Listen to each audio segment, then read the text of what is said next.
Yo. Hey.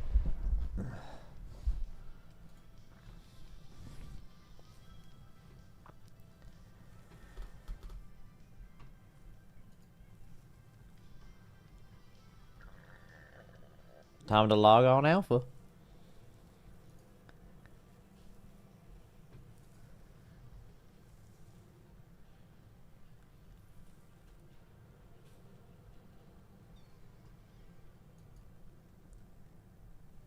Max, let's go burn some bridges. Life is short.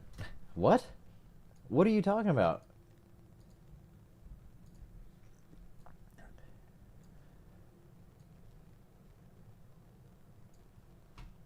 I'm not gonna... What bridges are we burning? I'll burn some bridges, though.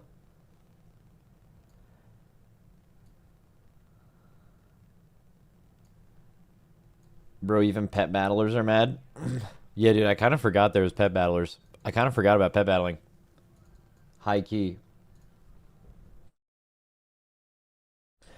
Is the pet battle thing... The pet battle thing is... Okay. I could have... This sounds like some misinformation, but... Is the reason pet battles are leaving is because of that Nintendo lawsuit against Pal World or whatever? Like, that sounds like something that, like, could be true, but also could just be totally made up. So, I don't know. Like, do we actually know, like, as Blizzard said, we are not making pet battles because of the Nintendo thing? Because they could have also just stopped making pet battles because, like, an extremely small amount of people do them, so they eventually cut it away, you know?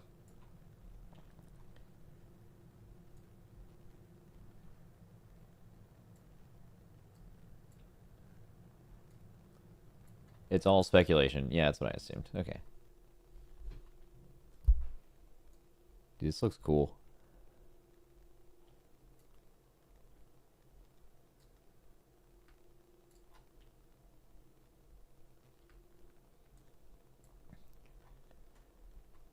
Like, clearly, Blizzard introduces some things, and then they'll cut bait if they're not, like, really popular, right?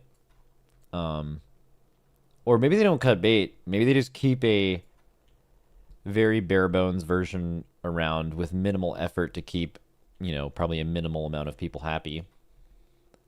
That's one of WoW's biggest issues. 20-year-old game, people play it for an extremely large amount of reasons in varying amounts, and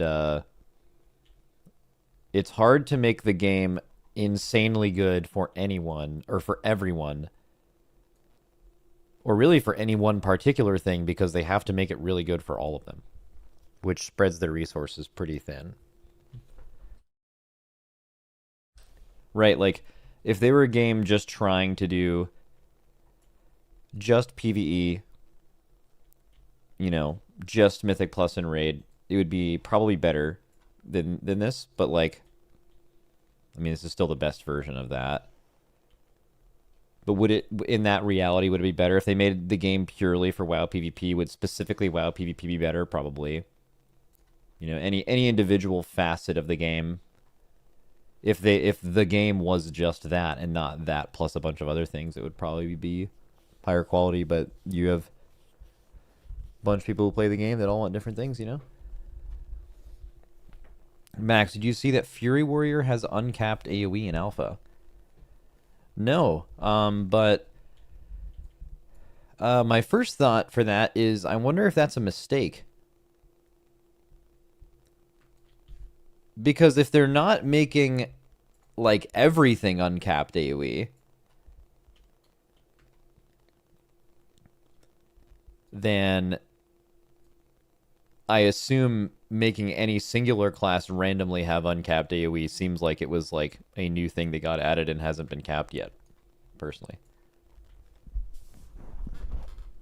Max, did you see the Bigwigs tweet? No.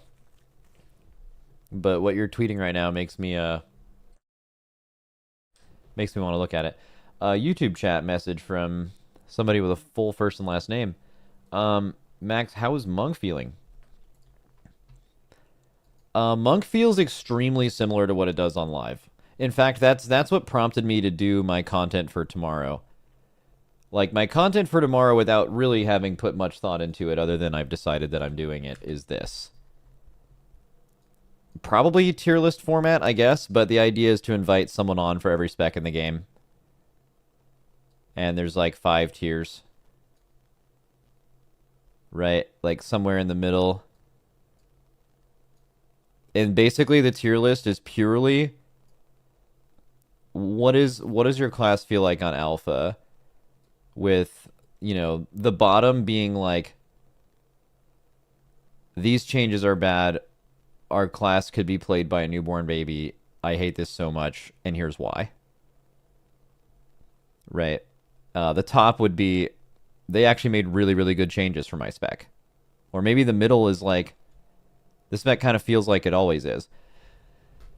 This serves 2 main purposes, 3 maybe. The most important being, I think it'll kind of be able to at least somewhat see how many classes were like majorly simplified in like a bad way. Because like right now it's like you see a lot of dooming, and you know, it's just it, which is valid, by the way. I'm not saying that that's wrong. I'm not trying to prove anything wrong. I'm just trying to see like how many like personally, I play like 3 or 4 classes. All of them don't feel like they've been, like, I'm playing it and I'm like, this isn't WoW or whatever. It feels like a normal alpha patch note, and the class feels mostly similar, and there were some changes that I actually really liked. But clearly there are classes on the complete opposite side of that, right? There are classes that seem like they're in hell right now. So the purpose is to see really how many classes feel like shit versus how many feel like it's about the same or whatever, just to kind of get an overview of what they actually did. Number 2, if there are any classes that have been smoked, it would be a good forum to explain why, explain what you don't like about it, and if they went too far, tell them that, so maybe we can hopefully use my platform in any way to help get it fixed. And the third reason is fucking content, baby. You know what I mean? You know what I mean? Just fucking content.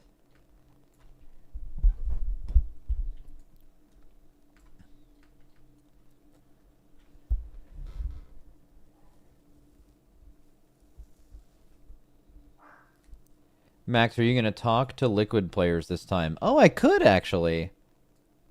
I could actually bring some people on from the guild if they want to.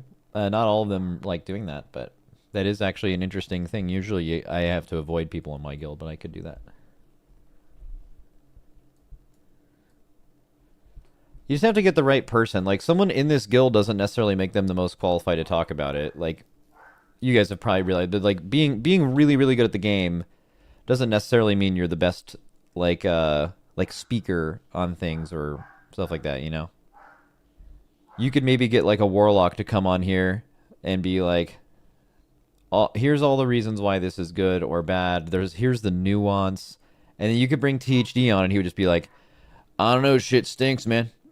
And just give no, he won't say anything else. It's just that, you know. And that's not awesome.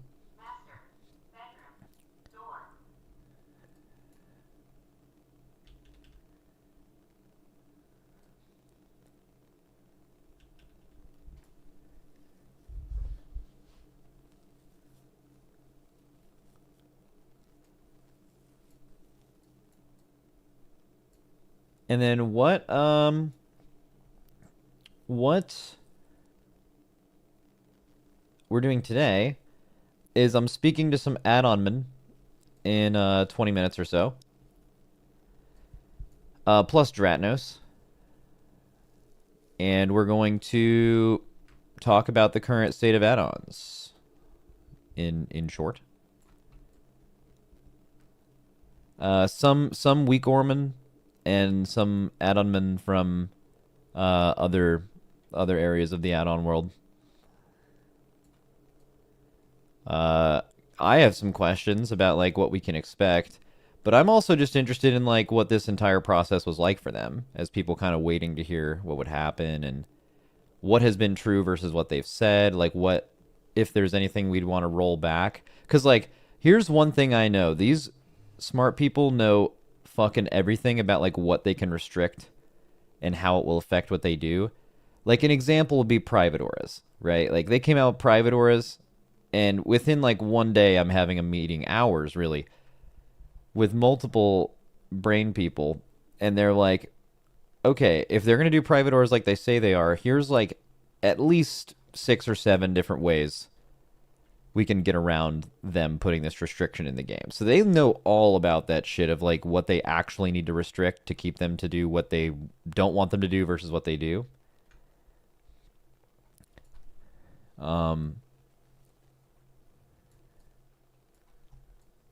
Yeah, so I don't know. Maybe something will come productive out of it. To be honest with you, I don't really know a lot about add-ons. I don't know how they're made. My relationship with add-ons is like in progression, I just want them to be made fast and not break. And I don't really know how they're made, but I know what I want them to do and what they should look like, and I want them to do that. That's my experience with add-ons. I know very little of the technical side of things. So I'm not really going to be able to contribute too much. It's probably same with Dratnos, other than just playing the role of the everyman to help have things clarified. Because they might start speaking in a language that none of us understand, and just just potentially have a chance to use my platform to get some messages out, because I think this is like a pretty pivotal point. Like it's like right at the beginning where they've clearly gone pretty scorched earth with it. I'm sure there's been some overreaction in general, and if so, we'll look to find that out. But if there's ever going to be like a fundamental change in how exactly they're going about this, it's probably going to be decided pretty quickly. So if we can just create a central place to create some of that good feedback, I think it might be really helpful.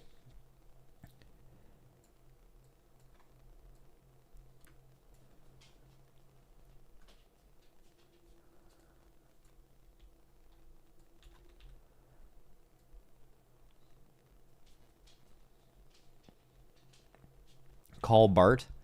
I could call Bart. I reached out to Relo, who I know is a smart add-on man. He used to make weak auras for us. He makes the Northern Sky weak aura pack, if any of you guys use that. But he's just generally well knowledged in the add-on space and knows people. So I was like, hey, you know people. Reach out and find some people who you think would be good at doing this. And I just described what it is. And then he got me a group of... Oh, shit, it's in fucking streamer mode. Let me see if I can find it. So, Relo, Stan, who I think is the weak auras guy, as well as Rivers, Nagi, then some guy that starts with an E, but I'm in streamer mode and I can't see it, so we'll find out later.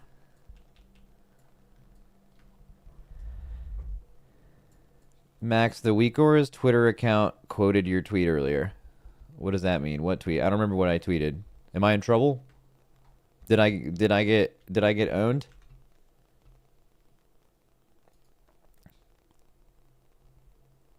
Here we go. Someone said bigwigs. Yeah, you are cooked? Fuck, bro. Alright, bigwigs. What did they tweet? At midnight, we plan to have our own customizable timeline, and you can choose between that or bars. Oh, W. Yeah. Yeah, I mean, I mean, WoW needs to just make this a default option. Like, I get they're doing the, like, encounter timeline thing, which is really good. Like, it's way better than having nothing, but yeah, I mean, we've gotten 20 years now of people getting used to their own preferences, and one very large one, and I would assume, actually, I hope I'm right here, I'm assuming the majority use bars. Or if not the majority, a large amount of people use bars and not the, like, scrolling icon timeline thing. So regardless of whether which one uses more, you gotta have both, you know.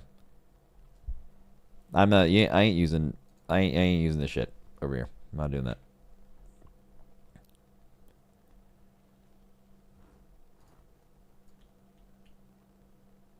Do a poll on timeline versus bars. Nah. I mean, it doesn't serve any purpose. Like, whether the answer is more people use one than the other, the reality is there should be an option for both, and that doesn't change anything. And I don't care about the outcome of the poll in any other way.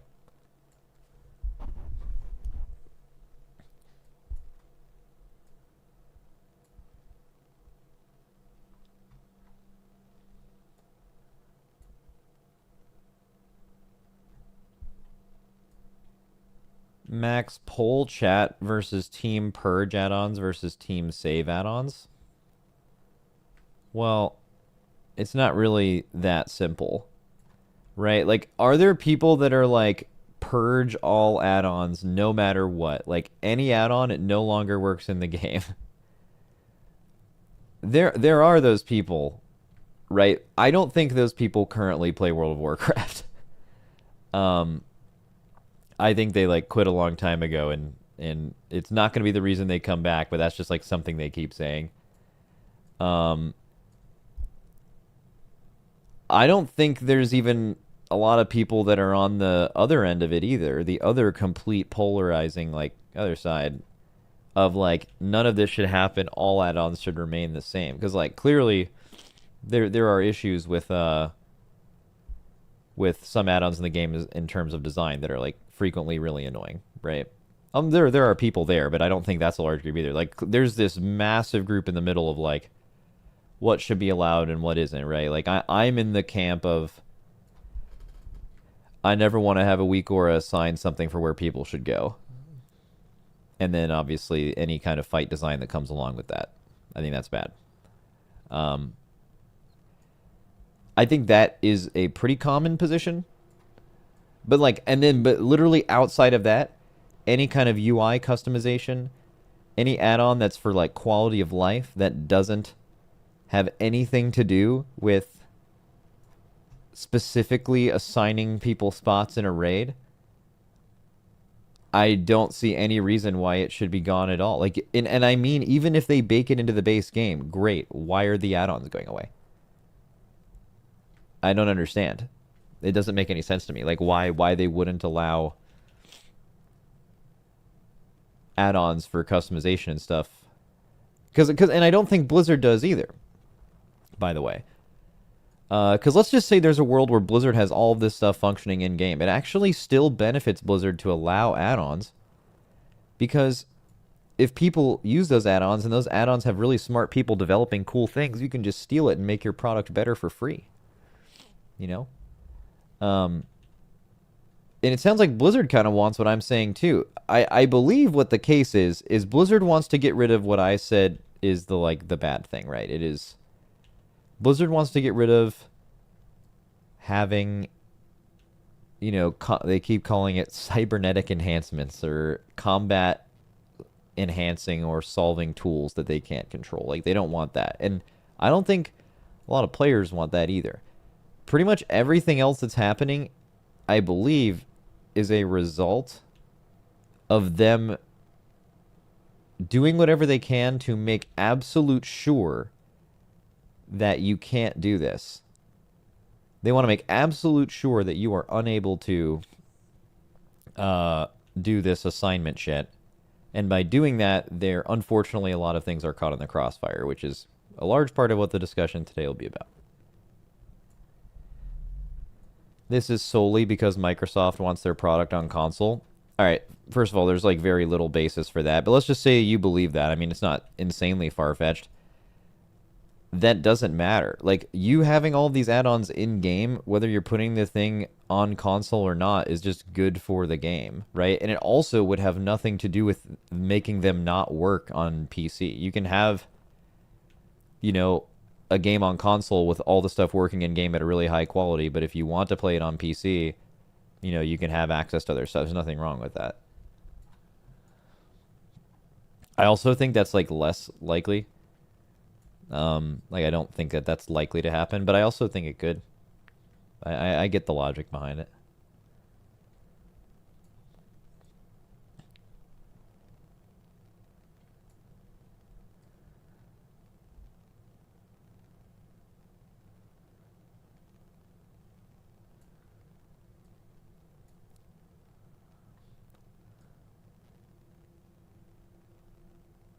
You can also have mods on console just as long as they're mods moderated. Oh, I just don't know anything about that, but okay. People keep mentioning console as if it's a bad thing for the game to be released there. I think what they're doing, any kind of like negative thoughts, it sounds like they're like, my game is getting worse because they are making the game worse on purpose just so it will work on console. That's why they're saying it's bad. Even though that's all, like literally all of that is made up. The fact that their game would get worse because it's going to console, that it being on console would mean the game would be worse for them. It's literally all just like, there's no basis for any of it. It's just like it's like a boogeyman thing.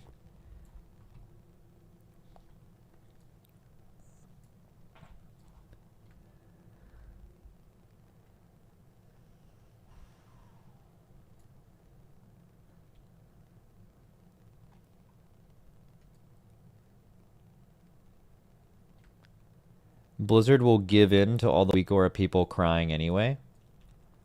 Well, in this circumstance, what does give in mean? Does that mean does that because if you think they're going to go back on like allowing in-fight combat add-ons to work, I don't think there's any chance of that happening, by the way. But if what you mean give in means is they're going to loosen add-on restrictions so most add-ons will still work as they did, but they will still successfully be able to stop combat add-ons from working, wouldn't that be a good thing?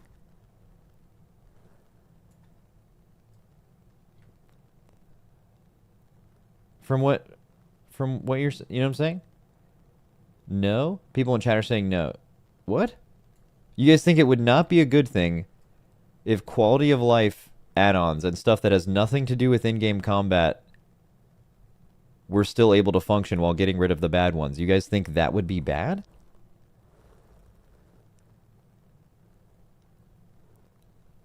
I'm so confused. What is wrong with define quality of life add-on? Sure. I don't know. If I want to go on my map and farm some treasures, I can have like a little map of treasures on here, or world quest list, or things that they've actually like built into the game because they're good. Or something that helps you find and categorize your transmog, stuff that uh, lets you customize the way your own UI looks. Why would any player be against that, by the way? If it's not something, if it doesn't have access to information you shouldn't have access to, but purely just makes your stuff look the way you want it to look. To be able to prioritize and blacklist and whitelist debuffs that you do or don't want to see on your raid frames or stuff like that. Like, should they have the stuff in the base game? Yes. Should you be able to customize it more based on what you want it to look like? Yes. Why what is the argument against like the only argument against that is the pure scorched earth. I don't want any add-ons ever, but me and you are so far away on what we think is good for the game in that scenario that um I don't even get it, you know.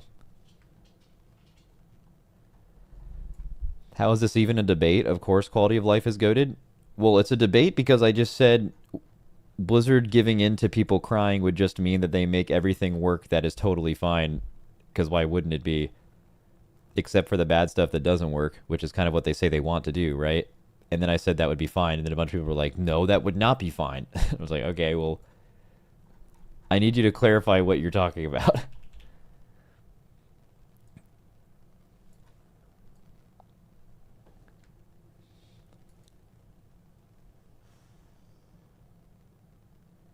Max, I don't even get the point of that debate when Eon said they don't want to stop add-ons that change the look of your UI, etc. Um, well, I believe currently those are being affected, so that's what we're talking about, right? 1 second.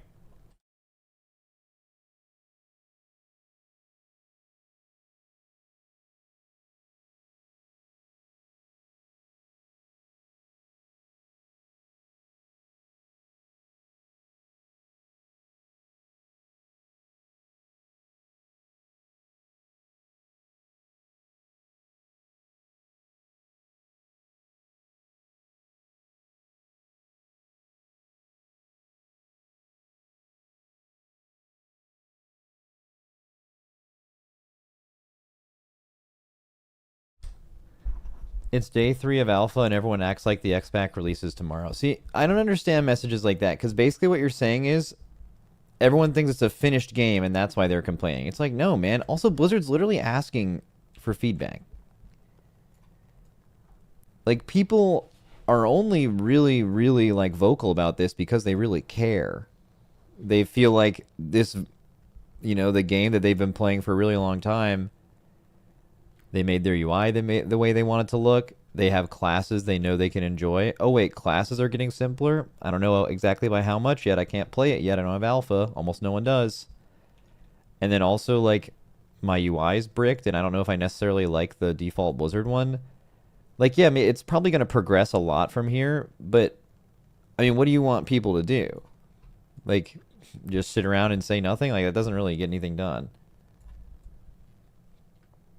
It's also, if you're going to make a bunch of noise, I believe as early as possible is the move, because then they have enough, not maybe not enough, but more time to do any changes they would otherwise do.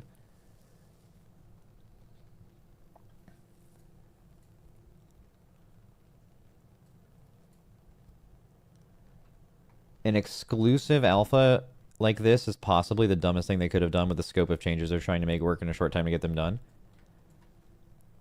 Yeah, but I feel like if we waited till like open beta, what are we supposed to do, right? I mean, they released this alpha earlier than they were doing other ones for this exact reason.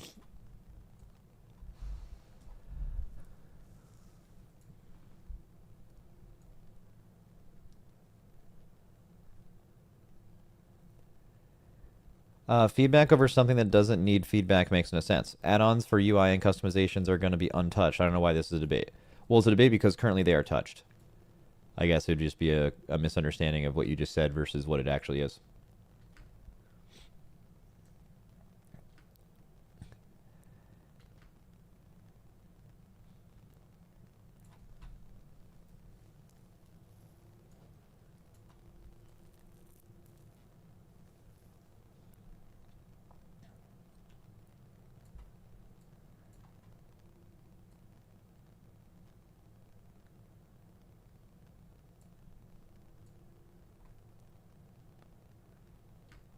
We're gonna start this call like really soon, but maybe a big part of it too is the whole add-on language and shit is so confusing that basically no one knows what uh like what is actually going away versus not going away versus what people are tweeting that actually know what they're talking about and like what Blizzard is saying they're doing. And then there's just massive middle ground of people that are just going off of information from other people and don't actually know because it's all just like, bro, if you start talking API with people, including me, by the way, I no idea.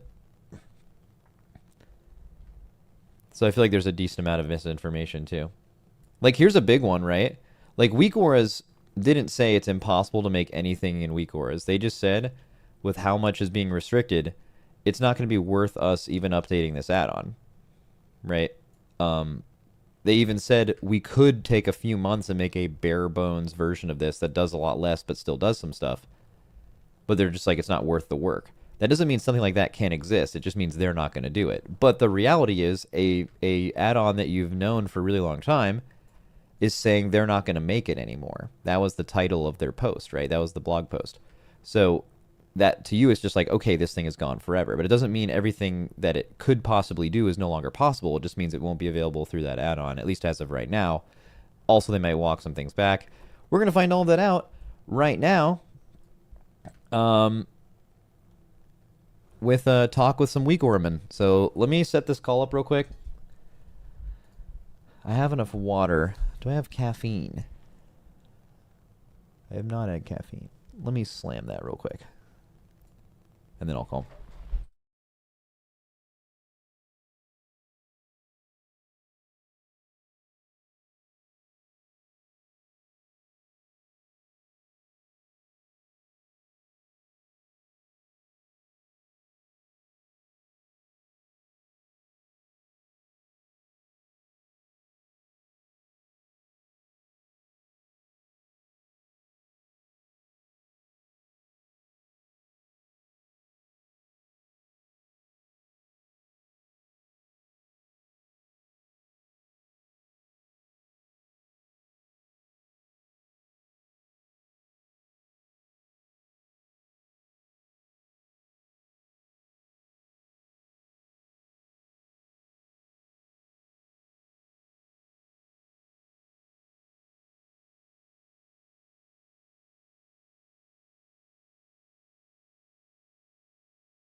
I need to figure out like exactly how I want to start this too.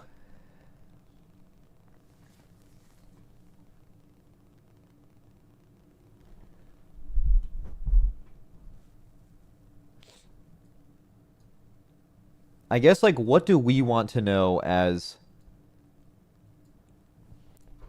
add-on consumers? It's like a couple of main questions. What will still be possible? What won't under current things? If so, if way too much is being taken away, what are some things they can do to actually loosen those restrictions and still accomplish what they want to accomplish? And then some general things, like maybe what we could start with is, they said in interviews we're going to remove this stuff but not the other stuff. How close to the truth is that? And like, how blindsided have you guys been over the past couple days versus what they said they were going to do versus what they did? Yeah, I think we'll start with that. All right, slamming it.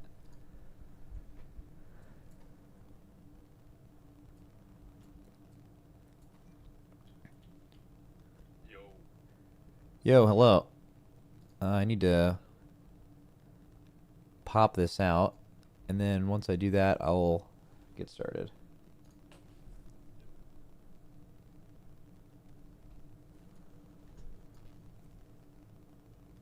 Did they change the option on like where you pop things out on like a Discord call? Used to be like a little pop out button, and now I don't see that. Maybe someone has to be like streaming or something.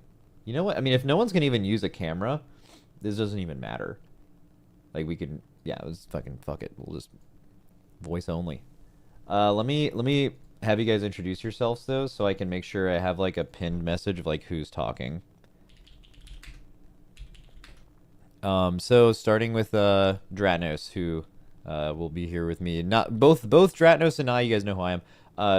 Dratnos and I are here. We're not smart Weekor people just to move the conversation along and kind of act like the add-on consumer. The rest of the people in here are people who work in depth or are knowledgeable about the space and have some takes on this stuff. But we are purely from like the, I don't understand even some of the words you will be saying, but this is like what maybe we would want to know as consumers is like what is even possible to still be made and stuff like that going forward. Not what is currently made and what would have to be remade to make it work, but like what is possible basically.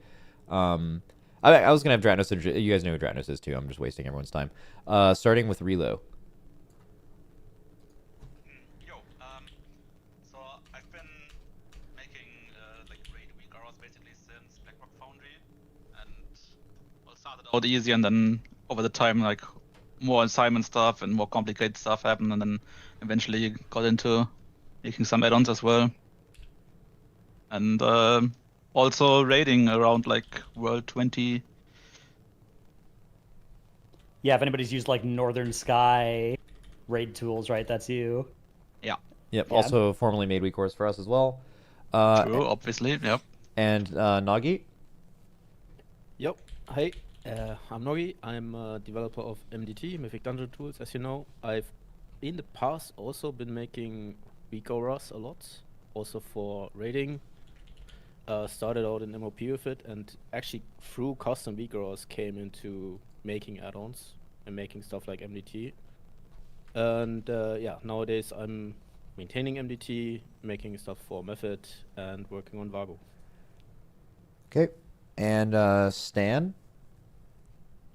Hey, I'm Stan. I've been working on Weak Aura since 15 years now, I think. Yeah. I'm not sure what else to say. Yeah, you're the. This is my baby, basically. Yeah, you're the Weegoras guy. Yeah. There's a lot of people who work on Weegoras, I'm sure, but you are the Weekorman. And we have another one here, so yeah. Great. And the other Weekorman, introduce yourself. Hi, I'm Rivers. I started getting into add-ons in general sometime in Warlords Returner, I believe, and I got into Recore specifically starting in like the Legion Alpha and that sort of thing, and worked my way up into eventually just being one of the main maintainers of it for about 10 years now. That's me. All right, great. I don't know, Dranos, if you have The main any. team is 4 people, by the way. Just wanted to mention it. It's just us two. We are 4 people. Yeah, there's 4 people in total who are like core maintainers of the add-on. All right, great. All right, I'm just adjusting a few of your all's volumes. I think I pretty much have it good to go. Dranos, I don't know. We have a few places I definitely want to get to, but one I kind of want to start with. So, at least from what I could tell, there was like some word on the street stuff before any of the alpha stuff was known that like they were actually going to be restricting add-ons a lot earlier than they had previously, like maybe not said but kind of implied. Like at least when we heard me and Dranos literally interviewed him about this. It seemed like it was going to take a lot longer for them to really restrict stuff. But it was kind of known within the last couple weeks to months before these major announcements, where it was like we kind of heard, this might be happening, a lot earlier than we thought. Alpha might have a ton of restrictions. How much, like, I guess, surprise has there been from you guys in the last few days in terms of this is what they said they would do, and this is what has actually been done, and then like trying to, maneuver around how you would actually deal with that. Like, have they basically taken away more? This is what it seems like. Have they taken away more than what they said? And it was like a huge surprise to you guys, or is this like kind of what you were expecting if they were ever going to do something like this? It's 100% different from what they've said they are going to do and what we expected them to do. Like, if you've watched Iron's interviews, and even in your interview with him, he said completely different things, right? It's very, very different. And that's why we were pretty shocked when we saw it. We got some information before the alpha servers got released and our accounts got flagged. So we did know what is coming a little bit before. But yeah, it's totally unexpected. And that's actually my main problem with all of this, that they are doing very different things from what they've actually said they would do. Like, their announcements were completely different. What are some of those things? If you can kind of announce them in somewhat like easier to understand terms. Yeah, I think the main thing is that it was previously said in interviews that this would be a slow process, and they wouldn't kill off things immediately, that it would take a lot of time, and they were very careful and going to wait until their own stuff is up to snuff with custom UIs, and then slowly start phasing out and disabling APIs and whatnot. And that's just exactly not what happened. They just got into the bulldozer, drove over the whole thing, and presented that as the final solution for now, I guess. I'm sure they're going to make concessions, and they already did a few, but we didn't expect this to happen right now. Like, it was, for us, it was like maybe patch 13 or whatever, end of the last Titan, when we can completely expect all of those changes to roll out, but not right now. Okay. I think the biggest shock for me personally was like learning that like, oh, you won't be able to like add-ons won't be able to see like any of your cooldown abilities. Like that wasn't on my radar at all until maybe last Titan, if that early. And then like we just learned that, oh no, that's all now considered secrets and you can't see it. It's like, oh dear. Do you think this is my like? Do you think it was something like they were going along the lines of like, okay, we want to do one step of this, and then they realized the amount of total things, the nuclear option, like this is how many things we would have to turn off to 100% make sure there is absolutely no possible way for anyone to get around this stuff, if they were at least trying to get rid of us, because I think this is all coming from they want to get rid of assignment stuff like right away. And I know some of you guys were probably a part of this when they had first announced private ores. I'm sure you guys all met very quickly and decided how many different ways you could potentially get around what they're actually taking away from you versus what you can give weak ores that information to still solve it. And the funny thing is we told them that before they launched it, because we actually got to talk to the devs before, and when they introduced private hours to us before they launched it, and we told them that this is, if they still want to do it, it's okay, but it's not a good thing. It's not a valid workaround. It's just something that is annoying, and the top guilds can probably just ignore it. Like there will always be workarounds for that. And I'm pretty sure that's how they came up with the new secret system. And I also know that the secret system is their solution to block or get the features in line to what they want us to have access to. But I don't think it is necessary to do all the blocking right now. Like they can just enable this in pieces and not all at once, and it would probably be fine. But yeah. Like, okay, how many things can be rolled? Because, like, okay, clearly we can get over the fact that they said, okay, this is going to roll over a long period of time. That's what we were all under the impression of. Is what I was under the impression of. But clearly now they're like, okay, we're going to nuke everything.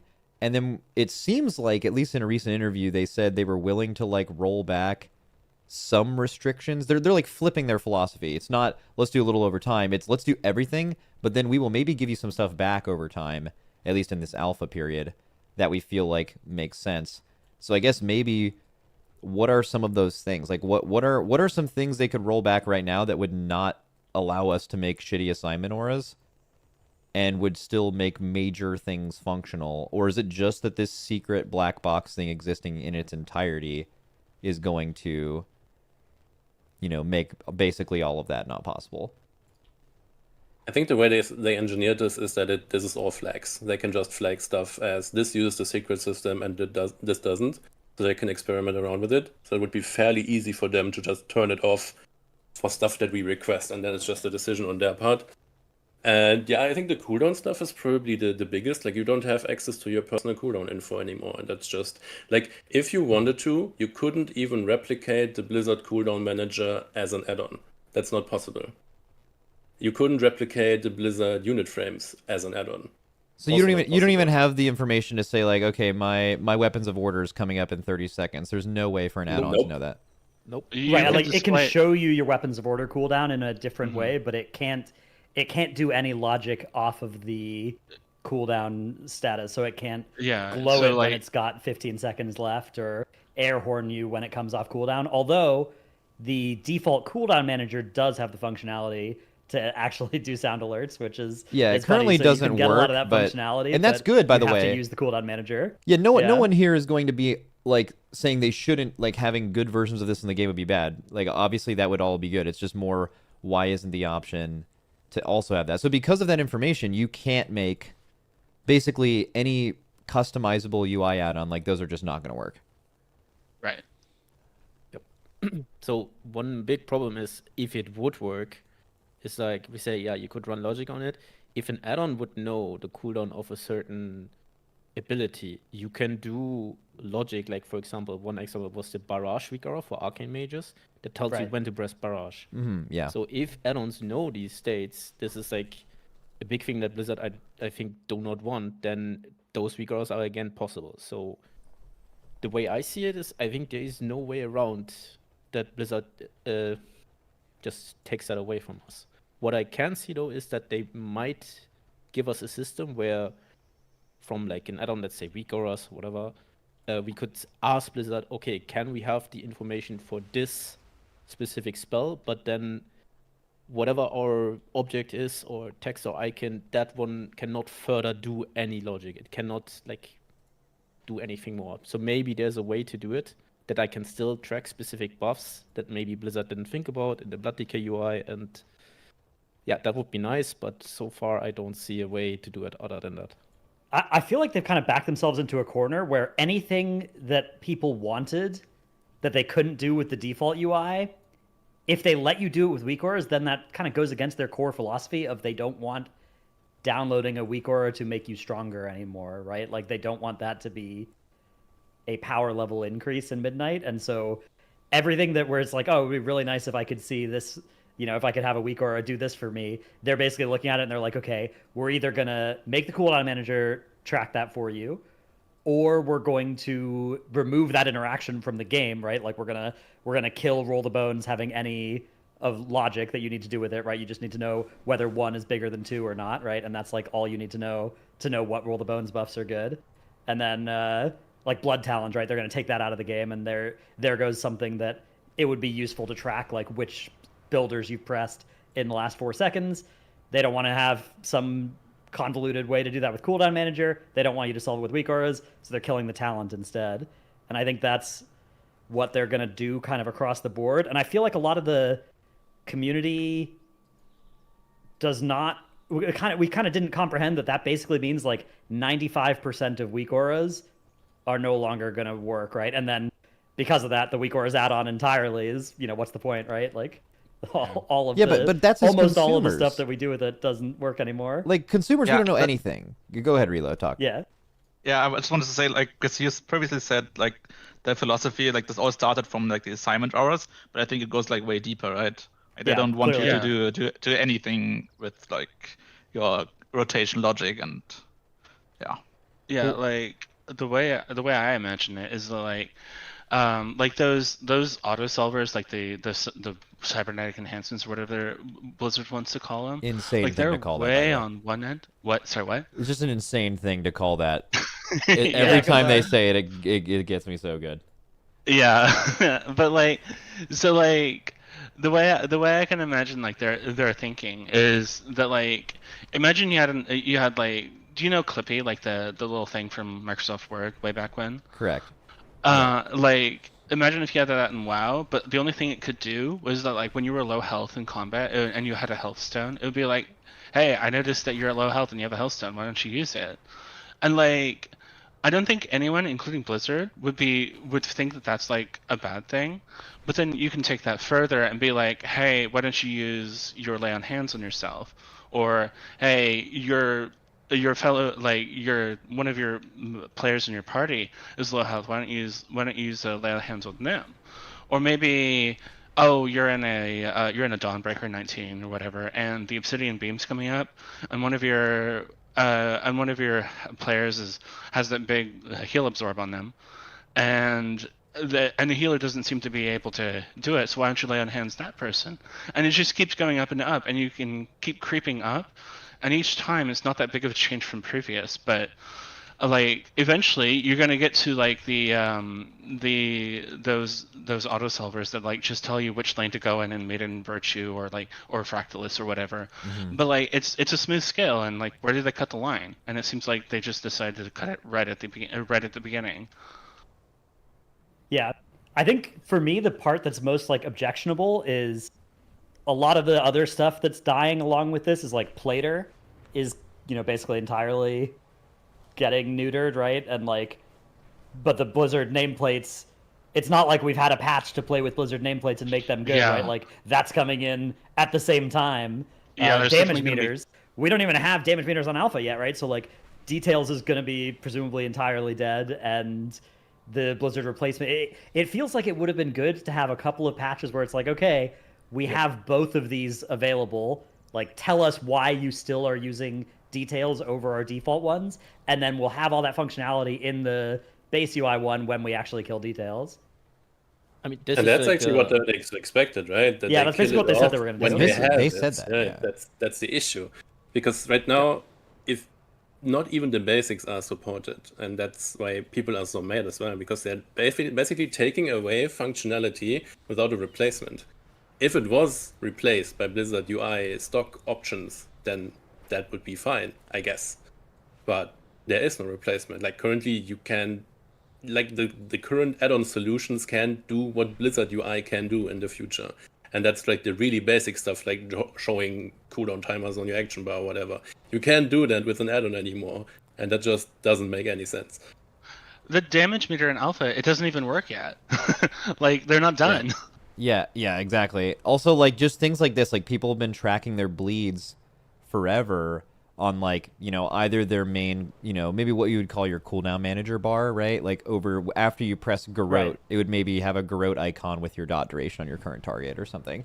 And, like, now, because I was messing around with it the other day, the only way you can see that is on your Blizzard default target frame, which is, like, this little small debuff, which you, by the way, can't like prioritize or make bigger or whatever. It's like the only debuff you're looking at your target that matters, and it looks the same as the rest of them.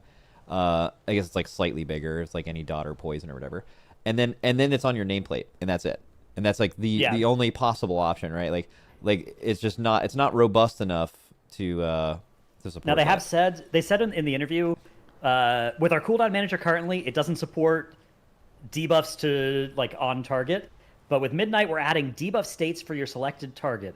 So you'll be able to visibly see and better understand how those debuffs are behaving on various targets. So like that's something they're planning to do, but it's not in yet, right? And it's just a question of like how many of these things that they want to work are going to be actually, you know, like, and it's not just like it does it technically work, but does it look good?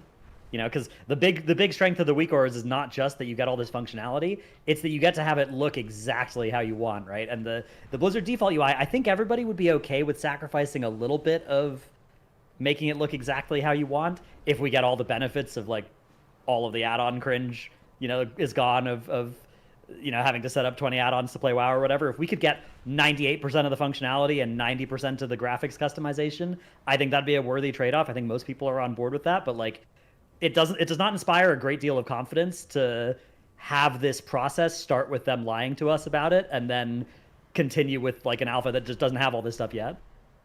Exactly, which is also why... Okay, go ahead. Sorry. Yeah, I was about to say, like, you can't even choose where you want each buff to be displayed, right? You have like this one bar and it just all shows up there. You can't be like, hey, I want to show Bloodlust, right? Because that's maybe something I want to track. And you just can't do that with the cooldown manager right now.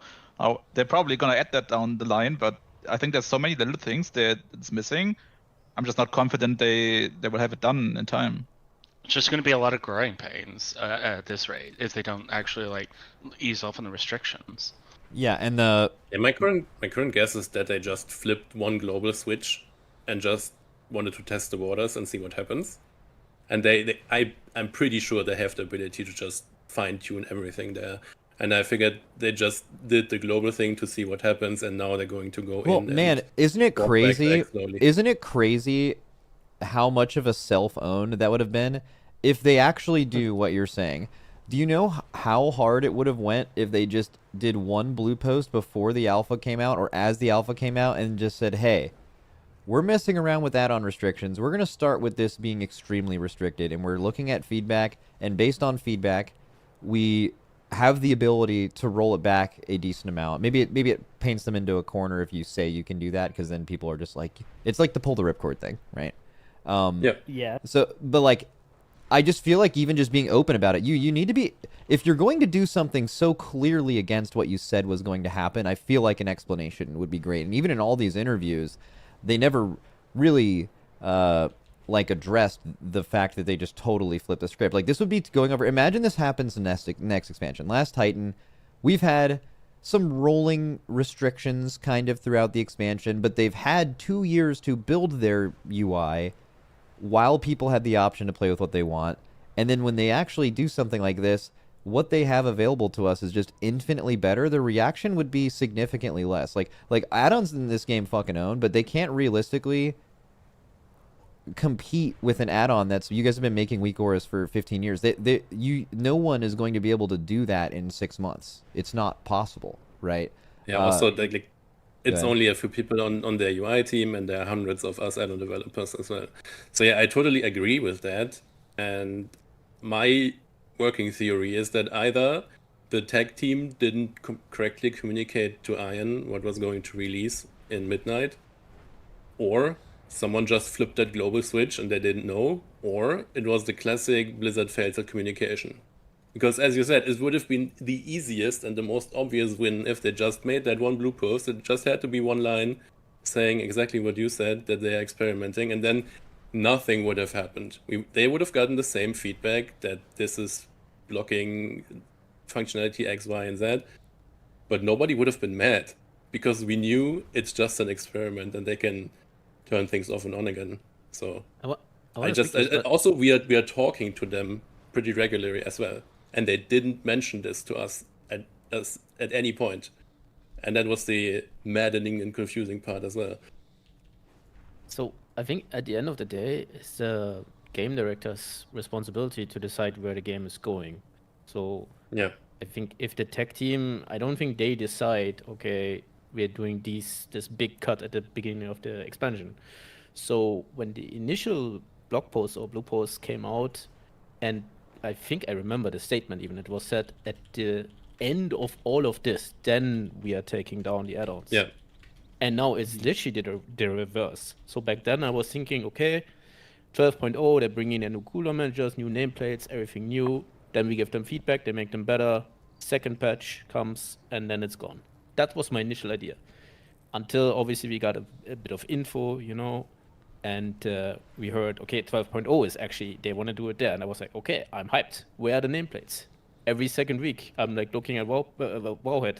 Where's the preview for the new nameplates? And they're just massively behind on the stuff that is supposed to replace these big add-ons and big software projects, is what you have to call them, like WeakAuras and Plata. Those are like, and Bigwigs, etc. Those are big software projects, and like Stan said, they can't just do all of this in 6 months with a team like that, I think. And yeah, I think they maybe could, right? But like now they have to, right? Like yes, no, they have. They have to stick the landing on details replacement and Plata replacement, and making the cooldown manager have like all the functionality that people want that it doesn't have yet, which they actually have most of that in now. So like, but that's really hard to do, and they didn't need to. That they've imposed a restriction on themselves that wasn't a necessary part of their overall goal, right? Of like they could have done it over a longer period of time without that time crunch if they didn't, decide to go nuclear right now. But I feel like they're not going to roll it back. I think that they are. I think they're kind of locked into this now. Yeah, I don't think they are. Like at best we might get a few crumbs, but like I don't think it's going to be enough for for WeakAuras for us to decide that it's worth doing anything. Well, what are the crumbs? Well, what are like? Do you guys know, like, what flags, I guess, could happen that could still definitely lock us out of the bullshit they don't want us to have, and because like we already talked earlier about, they can't show you anything about how many cooldowns are remaining, because then basically that leads to you being able to create an Arcane Barrage WeakAura, right? That can't exist basically. But like Plater, or is that all fall under the same thing? Like you're saying, like they could give us some crumbs, but like what are the crumbs? What could they possibly do? I think they would have to make some new systems for add-ons, for example, to register. Oh yeah, I want to make a display for, I don't know, vampiric blood buff, but then it's mainly handled. It's very similar to the system we have right now, where we can register. I want to make a display for the private auras, right? That there's also a system in place where add-ons can register for that, and also register custom sounds for those. So I think if they want to give us something like that, then they would need to make a completely new system that does something like that, for like tracking our own spells, tracking our own buffs and debuffs.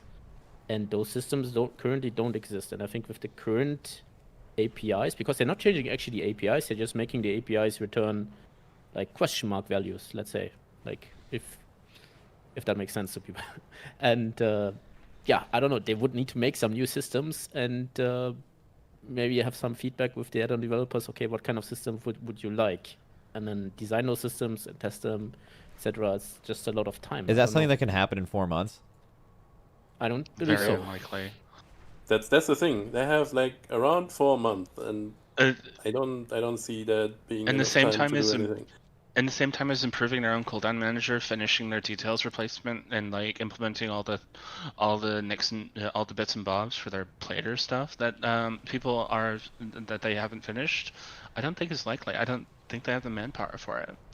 Yeah, you mentioned the manpower. That's what I keep going back to. Did you say their UI team is like 3 or 4 people? Like the people that are creating all of these in-game add-ons? Do you have any idea how many people that is? It's sub 10 from what I've heard. Bro, those people must be the most stressed out people on the fucking planet right now. They're I don't trying envy them. they are trying to create hundreds of people's work over add-ons that have gotten better over like 15, 20 years, and they're just like, do this in 6 months and just like lock them in a room and just tell them to figure it out. That's actually crazy. I mean, I'm not one for conspiracy theories, but I'm kind of, this whole thing about console, and WoW being pushed that way, it kind of makes a bit more sense looking at it like this, but I don't know. What do you guys think about that? I mean, wouldn't you still be able to have, first of all, you can have mods on console, and like you could still have mods on PC, let's say you can't have mods on console. You could still build all this stuff to the best of your ability in game to have the game be on console, and you still wouldn't have to do something like this, right? I mean, my thing with console, why haven't they done it yet? Okay, they just got acquired by Microsoft. Like, do you know how many times they probably had meetings and offers to do something like this over the many years to get it on console because of how popular it was? Like, I feel like they would have, I don't know. Conspiracy sounds but right. It is changed now. Though. There is some arguments for it and against, but yeah. If you think about it, it does make sense, but I wouldn't buy into it, right? They are making the combat simpler, which means, okay, it's easier for console players. They're making UI simpler. They're making their own UI solutions for things. It would make sense, yeah. But I don't really buy into that yet. Also, mods on console are very hard.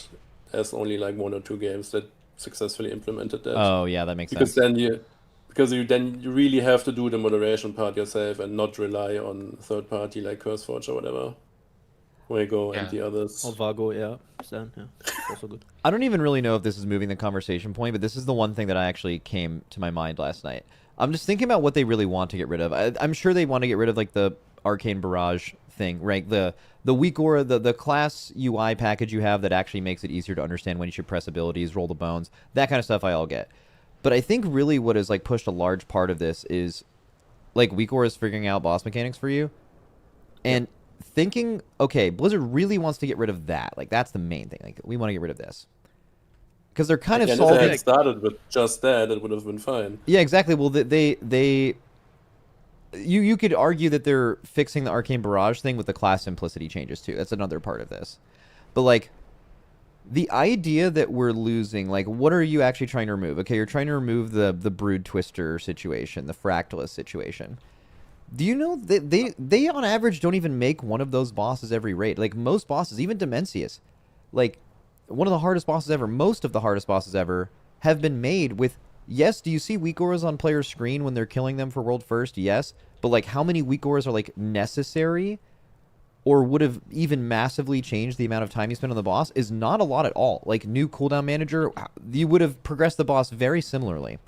And the thing I keep coming back to is if that's really what we wanted to get rid of, and this being the solution to that when they've actually made entire raids before without even a boss or a mechanic like that, it just seems like such an insane overreaction just looking at it from that lens. That's the thing I can't really move past, is it just seems like we did all of this. We fucking burned it all to the ground because of something that you don't even have to have if you make a boss without a mechanic like that. Yeah, it makes me want to ask who finally got their way inside of Blizzard, right? Like there's got to be someone who's like been harping on this for years and years. I think it's pretty clear that like the boss stuff is not like this is clearly a bigger endeavor than the boss stuff, right? Like yeah, if they were just going after that, they would very quickly have backed off. Like a couple days ago, they would have been like, "Oh, we didn't mean to do all that." Like I think their goal is they don't want people tuning into a WoW stream to see add-on stuff, right? They want it to basically be default UI. They don't want people getting into WoW to have one of the conversations they hear be like, okay, here's the add-ons you need, right? They want all of that to be done with the default UI, and so anything the default UI can't do, they don't want add-ons to be able to do because they don't want it to be a power level increase to use any add-ons, right? That's completely fine, and also what I always said is fine for us. But the problem is that there is now a situation where the default UI can do more than any add-on. Right. And the add-on is broken. And also there are things like explain Fractalist. What happened there? Yeah. This was basically built to be solved by weak auras. I assume it was a mistake and they couldn't walk it back, that those auras leaked into the client or whatever. Because it was very, very easy to solve that with an aura. And maybe it was like their goodbye present to us, I don't know. But something has changed internally there.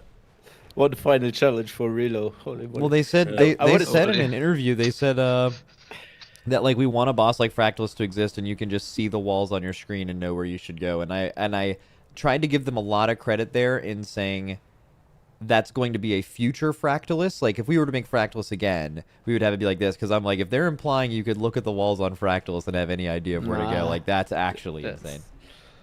I don't know. But about the computational weak auras in Raid, I think it's definitely part of it. And what Ratner said is, I think, also part of it, the new player experience. I've heard this story so many times that a lot of new players, they just play Classic instead. Because they see like, oh yeah, what do I need to play? What do I need to do in Classic? Okay, I press a very simple rotation and Raid with my friends, okay. And in retail, it's like, you see like, Gingy Stream, Airhorn Spam, Omni CD, 15 weak auras there, 6 consoles, everything. Like, it's just too much for the new player. So I think that is also something they want to look at.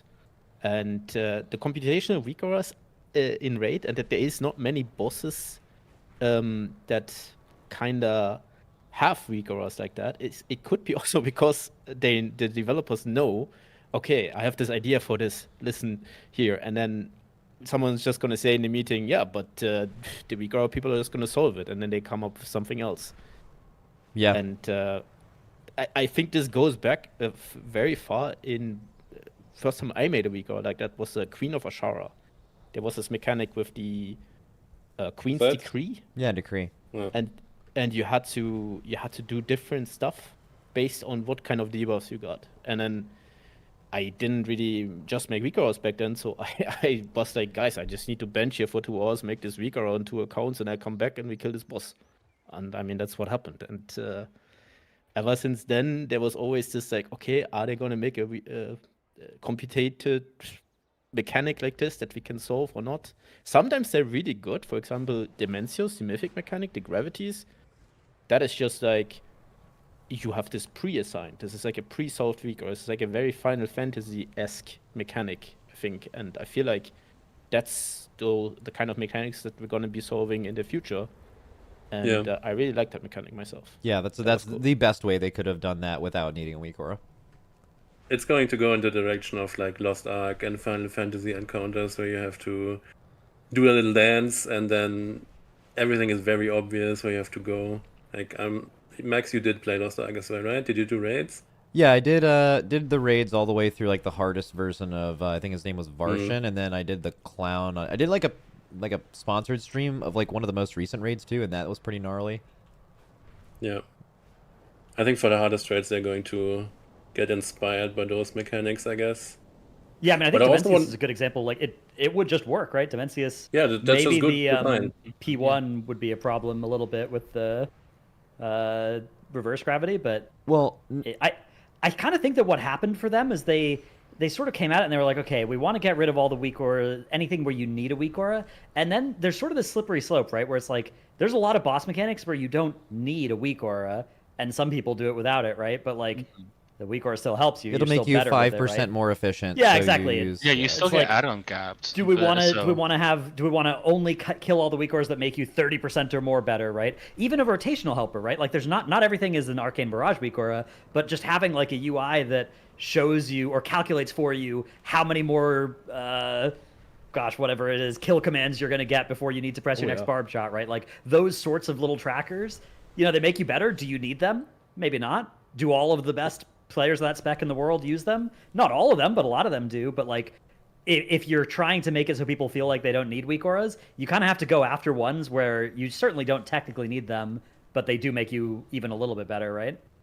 I mean, these kind of weak auras. Sorry, go ahead. These kind of weak auras is why I feel like it's impossible for them to walk back the add-ons cannot see your own spells and buffs stuff. Because like recently I made a weak aura and this was the first time where I felt like, okay, I'm fucking cheating here. This is exactly. I mean, that's what we try and do, right? Like we try and make weak auras. We have an idea like, oh, this can make me better, right? Like, oh, I can offload some of my brain power onto a weak aura if I have it tell me X, Y, and Z, right? And that their basic answer is like, we don't want you to do anything that resembles that anymore. Like I have a focus Caspar where I can see first of all a different color if my kick is ready or not.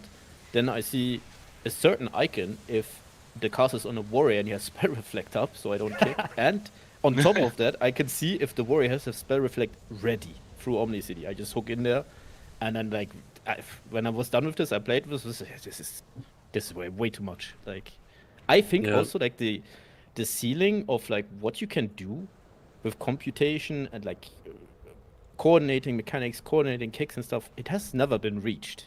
Like it has never, like in M+ you could do so much with it.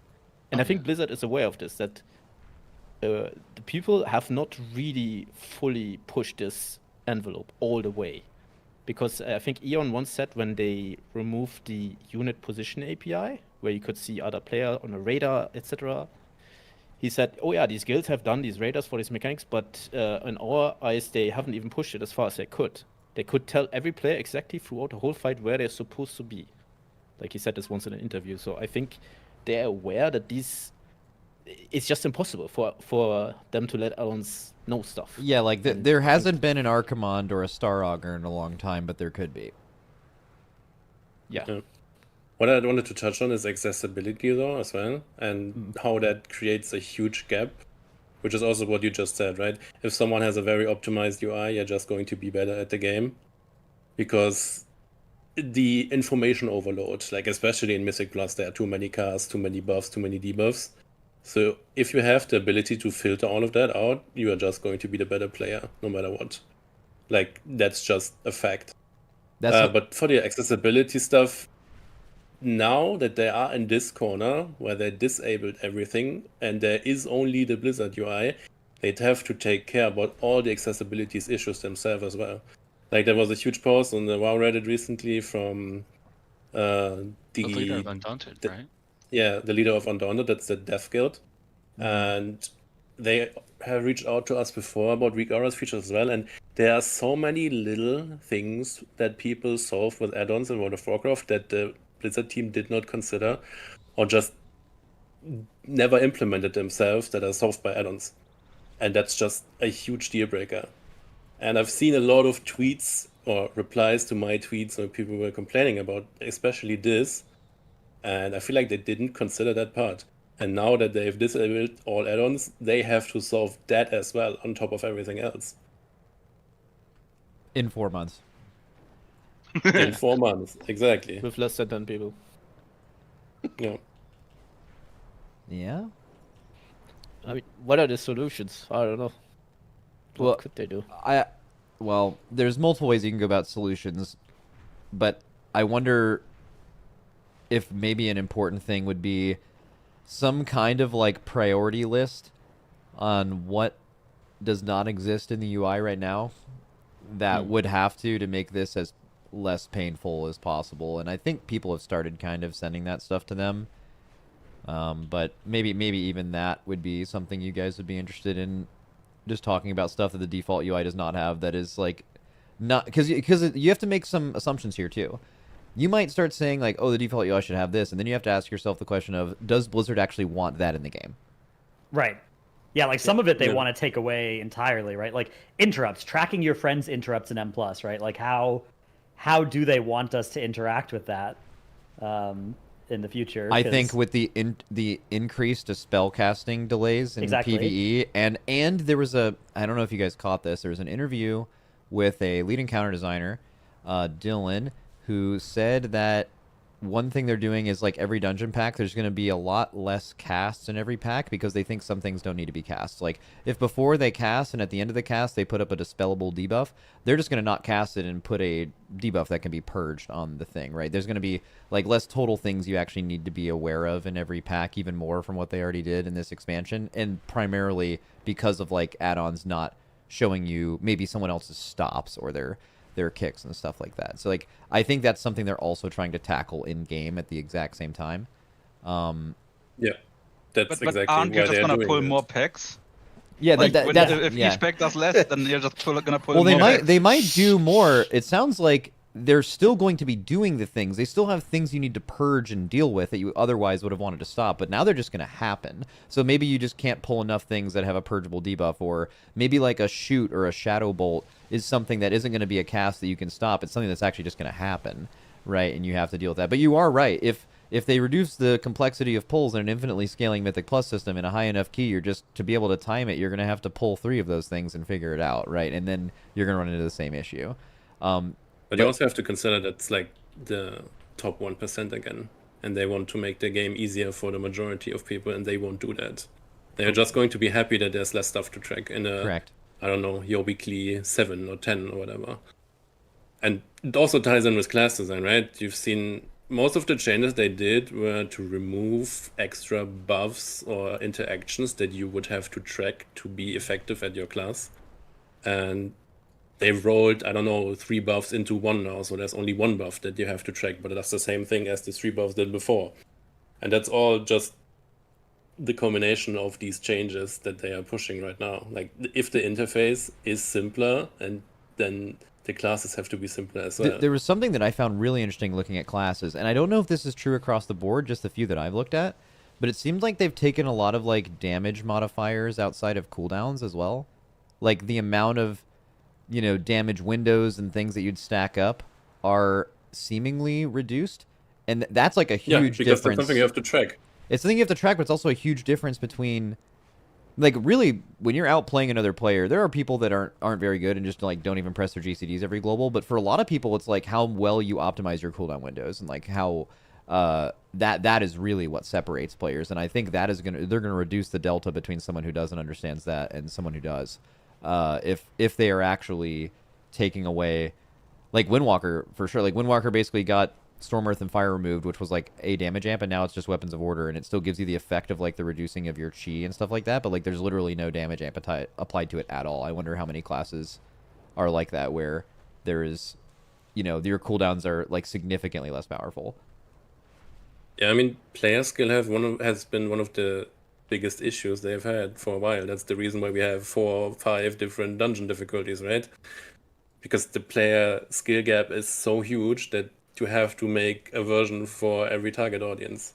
And I think they would just want to flatten that curve a little bit with these changes as well.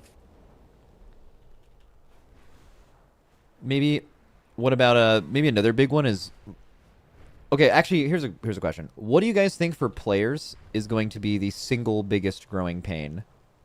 The expansion comes out tomorrow in this scenario.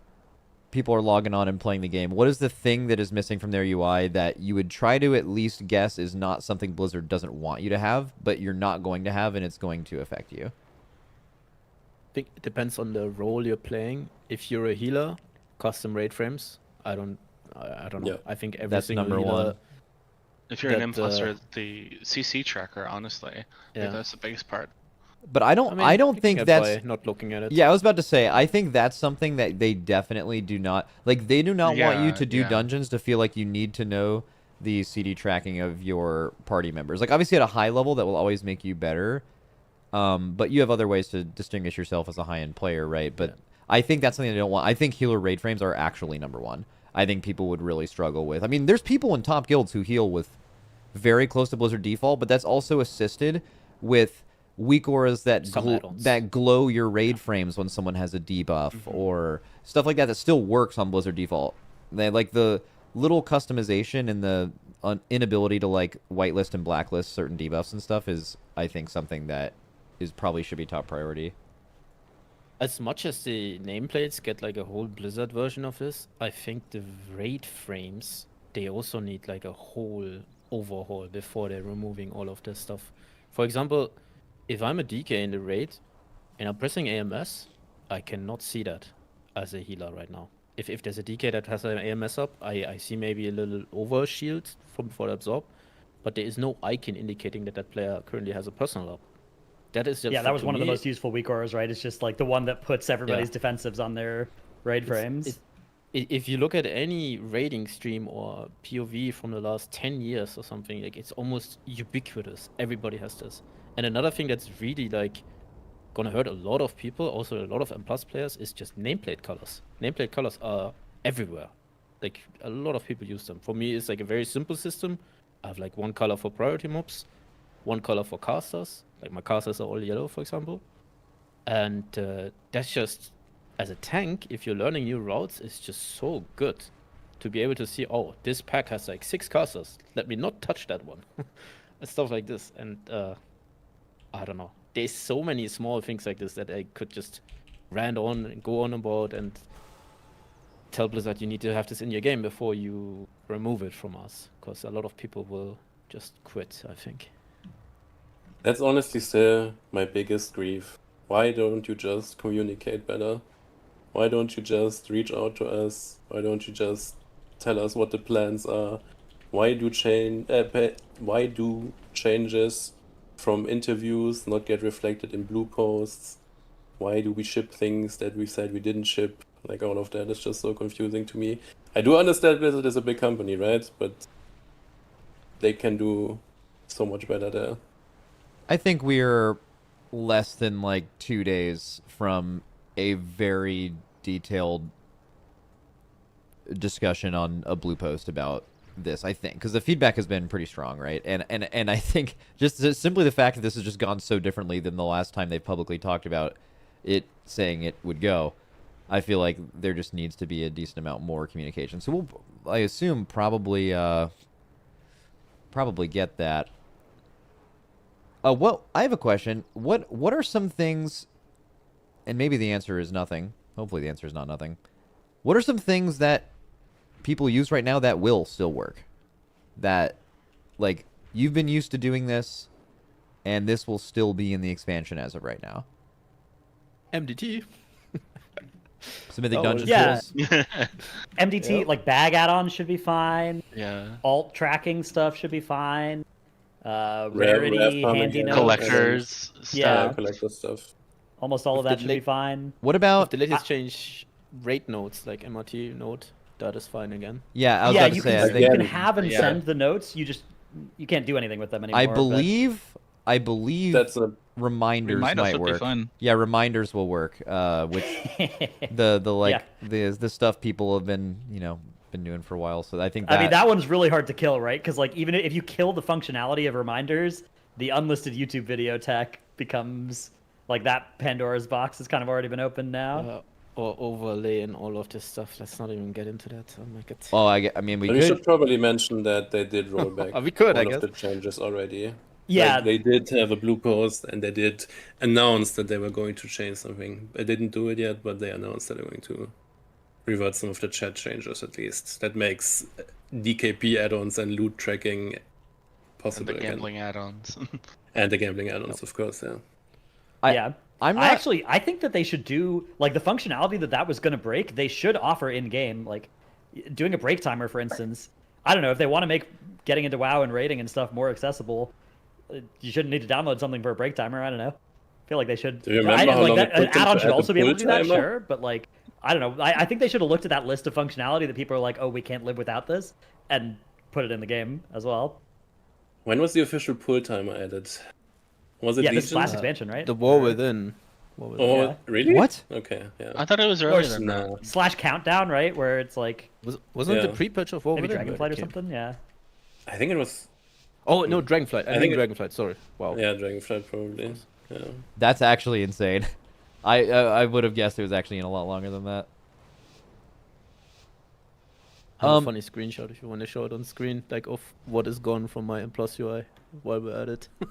Yeah, sure. Send it in the chat. Yeah, it's coming. I think there is a. Let's see, what do we got here? Oh, this is your picture of everything on your current UI. What will not work in the Yes. expansion? Oh, and you're even using Blizzard default frames, right? Yeah, I'm not a healer, so it's fine for me. Yeah. Yes, Weaker is doing stuff though around it, like you can see a lot. I can see people's globals. Yeah, I won't be able to do that anymore. yeah, yeah. We were talking about it earlier about nameplate colors too. I wonder, like, if you were to ask a Blizzardman right now, like, how do you feel about nameplate colors? I think they would respond with, it should be obvious what you're pulling without the color of their nameplate changing, or something like that. Because they've mentioned that they want things to be more obvious what they do. And but I mean, obviously, it's really hard to do. You're gonna have a pug tank pull a pack that just has 4 humanoid looking things, and maybe 2 of them are casters, and maybe they aren't. I don't know. I think nameplate coloring and interrupt tracking fall into the category of like they want to kill the functionality and they want to make you not feel like you need the functionality. And I think there's a very good chance they're going to succeed at the former and not quite at the latter, at least not right away. Couldn't Yeah, because it will always be easier if the color of the caster in the group is different. I mean, right? that'll always make it easier, right? But they don't want you to feel like, Yeah. oh man, I can't. Like they want it to be obvious what the important casts are and all that stuff, and like what the important casters are. and that's hard to do. Nameplate coloring is a great way to just have the enfranchised players easily be able to do that for themselves, and different people have different opinions about which mobs they want to color differently.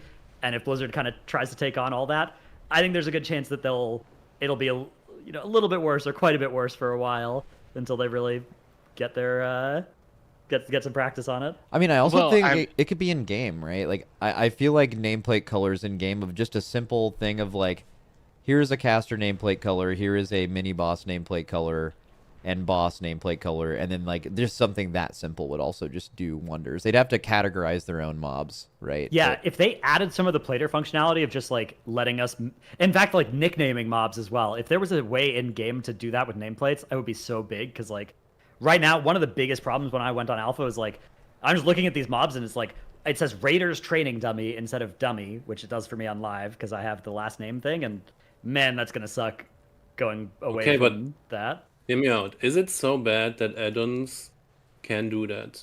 Would it be that bad if someone had an add-on that just changes the name of a mob? Why do Of we course want not. to block that?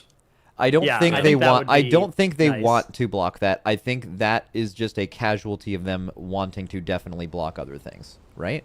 Yeah. Yeah, I think And that's my issue with track- that, because that's accessibility for me as well. Like, Yeah, it's unnecessary to block these kind of things.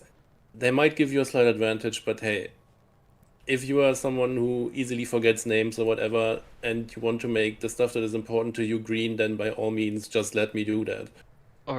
Or like, I mean, my eyes aren't very good, so I up the font size and all the nameplate fonts, and then so like half the name gets truncated, and so and so like if they and then they have like 5 different kinds of mobs that all have like that all have the same first word for it, and it's like, hey, I can't tell the difference between these. So yeah, I mean let us shorten the names. Why not? I think if they do something like that, they will be very selective about what they let us do. Maybe once again, a system where we can register for a color change or whatever. Because I think dynamic color changes, like this is also something I've experimented with, that will not come back. It's yeah. way The too problem is like a overpowered. lot of this stuff that. In a world where they've killed a lot of the other functionality, we would use any functionality they gave us to do that old, right? Like we would have, Yes. oh, we can't have a kick tracker. Well, we'll make the nameplate go red when it's your turn to kick it, right? Like that. If they let us do that, we would do that. So they can't let us do that. Did you guys have any other? Well, actually, there was one topic we kind of got into earlier. Someone said, I think it was Nagi said, that's not even getting into the topic of like overlays and stuff. Oh. So, I don't It's going think to happen, right? I don't personally. Okay, so is someone gonna do it? Like, is some random person gonna do it? I don't know if it would be like something that happens at the top and then trickles down, because like the thing is I believe, as opposed, like, so just for some clarification, for people, Final Fantasy like doesn't allow. It's another game that has rating like this. It's a pretty good rating actually.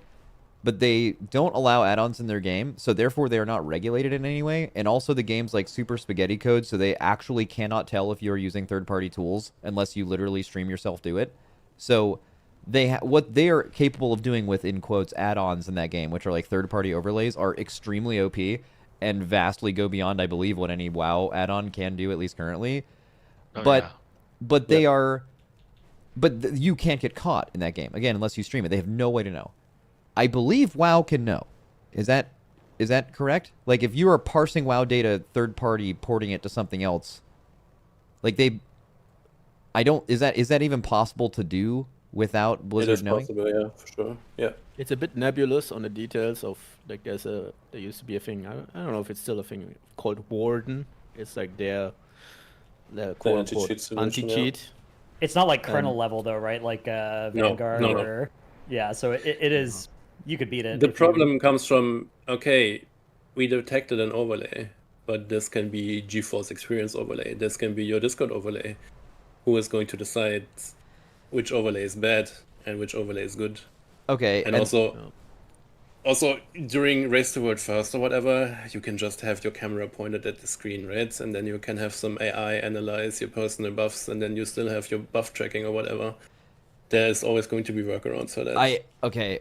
So first of all, if that ends up being the meta, I'm 100% quitting. Just throwing that out there. Yep. Like out. I'm fucking out. Yeah, but I want to say, how much is even able to be done with? I'm sure they're gonna probably simplify rating a little bit if this stuff is gone. At least they're going to try to initially, or at least that's a way they can go. What? Okay, if you can do some third-party cheater shit, what would even exist in the game where you would even want to take that risk? Like, what would be so good that you would feel like you would have to do this and potentially get banned forever? I'm not like, I have the perfect example for this. Okay, go for it. It's Smolder on orbs. So Smolder on orbs, I think that is the kind of mechanic that they want to have in the game, and they do not want to be solved by Vigorous or macro presses or whatever. So you have 3 people, and then that's the challenge for the raid. Okay, one guy needs to go first, one guy needs to go second, one guy needs to go third. Figure it out, limited amount of time. Okay. And on Smolder Run, obviously, what did you have? You have a macro, and you press it. Someone gets 1, someone gets 2, someone gets 3. And if you then have this, let's say we have exactly Smolder Run orbs in midnight first raid in some random boss, then currently we need to solve it the way Blizzard wants us to solve it, with like pings, with like let's say macros, you know, I'm going first, or you say like, oh yeah, if Emily gets it, he's first, but you need to figure it out. But then if you bring in overlays and analyzing screens, then once again you can have this automatically solved.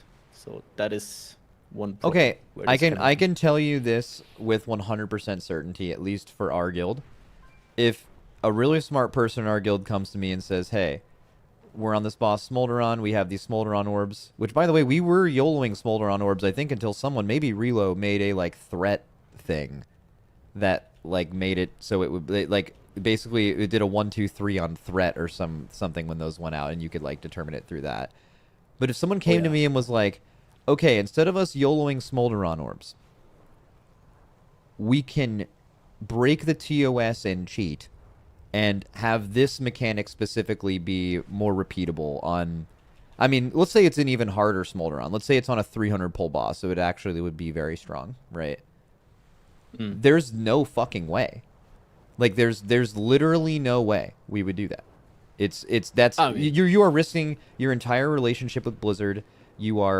It's gonna get out, by the way. You're gonna just fucking... You're gonna keep that forever. What happens when one of your players quits or gets recruited to another guild or doesn't care anymore, or it's 5 years? Everything leaks. You're risking your entire, like, relationship with Blizzard, which, by the way, really fucking matters. Like, whether, you know, they fuck with you or not, and your entire competitive integrity is just gone. Like, that is not worth it for Smolderon. I mean, I fully agree with everything you said. Like, I would also never want this to happen, but I don't want it to be possible, and that is really hard to do for Blizzard, I think, to, like, detect this, see, like, exactly like you said, like, it's... How do you know? What is an overlay that is doing something to the game? How is it just, like, showing you some microphone mute status in Discord, you know? I'm not sure if they have to worry about that, though, because the whole cheating scene is just a huge cat and mouse game, and I don't think that any of the top guilds would actively break TOS exactly. just to win. That's what I think. And that's why I think they don't have to worry about this, to be honest. Yeah, Like, I think it's more likely that, like, some random, you know, World 30th guild or whatever decides to do it than a Race World First guild. Although, and then they get banned, and that's that. So I will say, that's fine. If Hopeful isn't at the venue or streaming next event for the race, you know, I'm just saying we should have some suspicion about what's going on there. Yeah. Yeah, honestly, like, we've learned even some of that stuff recently, like, to dunk on Hopeful more. Something I've said recently is, like, why don't we just account share during the race? Like, there was never any account sharing bans. The only account sharing bans were back in, like, Nighthold, but those were all tied to piloting buyers for money, because, like, that's what all the guilds were doing. And that was the only account sharing ban. Like, even in that expansion, there was, like, a kill where there was someone in Method that had, like, 3 characters in on Maiden of Vigilance or whatever. So, like, they've never actually banned a top guild for account sharing. So it's like, hey, we just have the cameras look the other way, lip logs on this guy's account. Just saying kind of jokingly, like, would we even get banned? And then now we actually know, because Hopeful just is dumb enough to do that. So we found out that, like, yeah, they actually will still ban you for account sharing, even in the year of our Lord 2025. So they're like vigilant with that shit. I just don't. Yeah. It'd be crazy if that happened at this level, honestly. I'm not sure if it even is in in it. I'm not sure if it even is in the TOS. What happens if you are in the same room or at the same venue? Like, what prevents someone to just switch seats and one plays the other person's account? Is that against TOS? Yeah, unless you're Yes. married. Yes. I don't know. Do you want to find out? Okay. All I'm saying though is Sure. that we could get a registered like officiant of a church in at the next Race World First event and Oh my just god. tender some marriages as needed for people to pilot different accounts. Yeah, I- I had some effort. I thought it was family based, so I was considering adopting all of the players. But then apparently it is actually purely marriage. Like, you can't have your son like play your account. It has to be your significant other. So yeah, you're right with the officiant. That's the only way. All right, I think we're For the future generation, if you bring your children to the race, could they switch accounts? You can need Well, your own maybe. account. we got to create a Yeah. dynasty. Put your account in your will. Yeah. Okay. Just finishing this up though, like we kind of even did the like crazy overlay thing with dear God. I hope not. I hope all of us hope that never happens. At least at like if some random like world 300th guild like finds some cheat and it goes on Wowhead for one day and they get banned and then no one can use it or whatever. Like that I don't care about that if that happens. Like I'm talking about high level, it becomes normal, someone does it to get a win, or like guilds feel like do we use this add-on thing and like cuz other guilds have done it, like that kind of thing. I hope that never happens. But is there anything that is like kind of still any kind of final thoughts you guys feel like you want to get out if we can use the platform at all to like get any kind of feedback to Blizzard? Because this is also very real for you guys. Like this is not something that is really maybe anyone's fault necessarily, but like some of you guys are losing potentially income. You are losing your job. You are or is it affected majorly, right? So I mean, obviously I think that's been kind of looked past. Because you guys have made some great stuff for this game over a long period of time, and hopefully you were in some ways compensated for that, because it helped a lot of people. But like, what do you guys have to say really? If you had any final thoughts? Do you want to go around the room? Yeah, in sure. order You also? yeah, Stan, you can go first. Okay. My plea to Blizzard is please communicate better. Reach out to us. We are always there to talk. It's not hard to reach us. Please don't roll this out in midnight as it currently stands. Reconsider what you want to disable. Finish your solutions first before you disable add-on access to the things you want to replace, basically. And yeah, I guess that's it. Preach. Relo.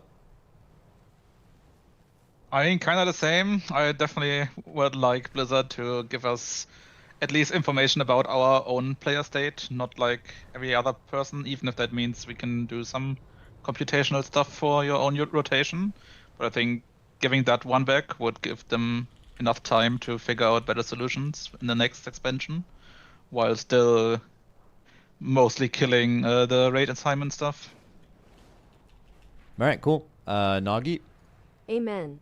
Yeah, my biggest plea to Blizzard is you have this awesome add-on and Vikoros and developer community. Lots of people have made awesome stuff over the years, and I feel like your UI team is in need of a few more people. So you have this awesome Discord, the WoW UI Dev Discord. I'm sure if you ask a couple very talented people there, they are willing to join your team. And I feel like you guys need more people that can make some awesome stuff for you. Or even if And not join also- your team, just consulting has to be infinitely Yes. valuable. I Yep. think consulting is like if you just ask us what is it about the current UI that is lacking and what do add-ons bring you. Like we can give you so many detailed things that would completely be too much for this call here, but we can give you all of that info if you just ask. We're always there. That's it. For Amen. free. Even that. Yeah, because I think something that shouldn't be understated is these aren't people who like started doing this because you guys wanted a job. you started making mods for this game because you fucking love the game and you wanted to make it better, right? So like, if you're Exactly. looking at it from Blizzard's point of Totally. view, you know, it's the same thing. Like this stuff's going in the game. You guys want the entire, you know, reason for this was you wanted the game to be better. So you want the base game to be better. Your motivations and theirs are the same. So I feel like just utilizing you guys as much as it's also what I told Ian when we were there after, you know, we had that That's not conversation. true, man. He was like, no, fuck him. Do it without him. yeah, dude, that'd be crazy. I mean, we were just like, the smartest thing you can do, you're trying to add something into your game. So there's been people who've been working on it for 15 years that have gone through every bit of the problem-solving process you could possibly go through, and they're just right there.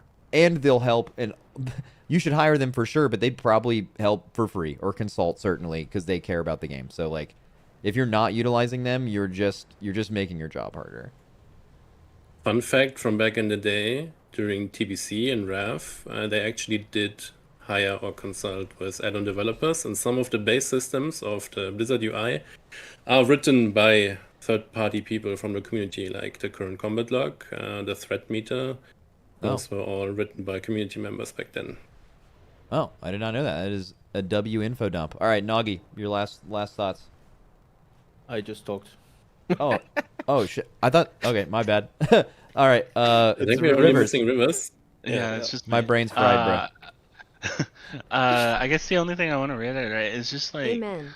just talk to us, man. Like a whole lot of this would have gone so much smoother if we just knew like more than half an hour in advance before what was gonna go down. Like that's all I want. All right. Yeah. Dratnos. Yeah. Basically, like right now, they've bitten off a lot of work. I think that it's all like Amen. anytime we're speculating of like, oh, they have this many people in this many months or whatever, like all of that math from the outside, I think is very difficult for us to actually have a good idea of like what they're capable of. But internally, I hope that they are aware of the size of the challenge of replacing details, plater, weak auras, bigwigs, Everything. all of that stuff. And if any of that stuff isn't going to be ready for midnight launch, I think back off on that particular one until and it's not just like ready, but like ready and pretty good as well. It obviously doesn't have to be perfect right out of the gate, but like if there's going to be stuff that is, you know, a huge downgrade in functionality, I think people will understand if the add-on change gets delayed a little bit until it's Amen. ready and until the replacement is actually has all the functionality they want. I think it's a good cause that they're going for here. Like, I think that they are trying to do some good stuff. I also hope that the accessibility concerns don't fall by the wayside Yeah. too. I hope that they look at the concerns of people like those in Undaunted and are like, okay, how can we make our base UI still have this community play our game? Because I think it would be a tremendous loss if that went away. Yeah, that shouldn't be understated. The fact that like we're talking about being able to play this game as optimally as we'd like to, or to still enjoy the game because we've made our UIs look the way we want them to look, while understanding some of the combat information will go away, that's fine, but there's still a lot more than that. But there are people who may not be able to play this game anymore because of what is being removed. And I just really hope that Blizzard understands the scope of that. And that should honestly be like priority number one, right? Like having the game be more like better for people cannot be at the same level of these people can no longer play their favorite game, right? So that needs to be heavily looked at. I have no final thoughts. I talk on stream all the time, so all right, thanks for the call. But I think that was actually pretty productive and at least makes me a little bit more knowledgeable on what's actually going and what's not, and what's still here and what they can still do. But number one piece of feedback was to communicate. Like, tell us. God, it's actually crazy. In WoW's history, what has there ever been? It's the same. No, this is the first time where our feedback has been that we need more communication about this. I just wonder how many other things have blown up this big that basically like what could have been solved with a blue post. Not like, at least as far as like the community reaction. Like the blue post saying to bear with us here would have gone crazy. I mean, I think that they kind of didn't understand exactly what they were doing with this as well, because in that interview less than a week ago, there was a question of, is weak auras being canned entirely? And Ian's answer was, no, absolutely not. I just want to super clarify here. A lot of the shorthand has been like, oh, Blizzard's killing weak auras. That is not what we're doing.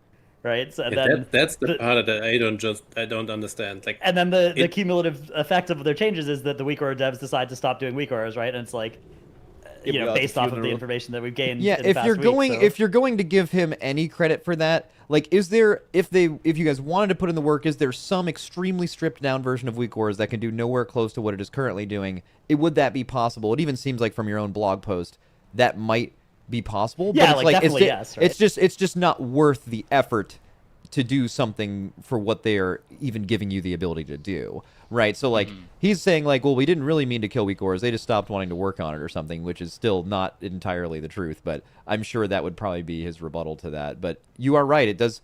Dranos and I spoke to them during that conversation that was streamed, and then we also like talked to them a decent bit after that, and at lunch and stuff, and none of it gave me the impression it was all this is happening over a long time.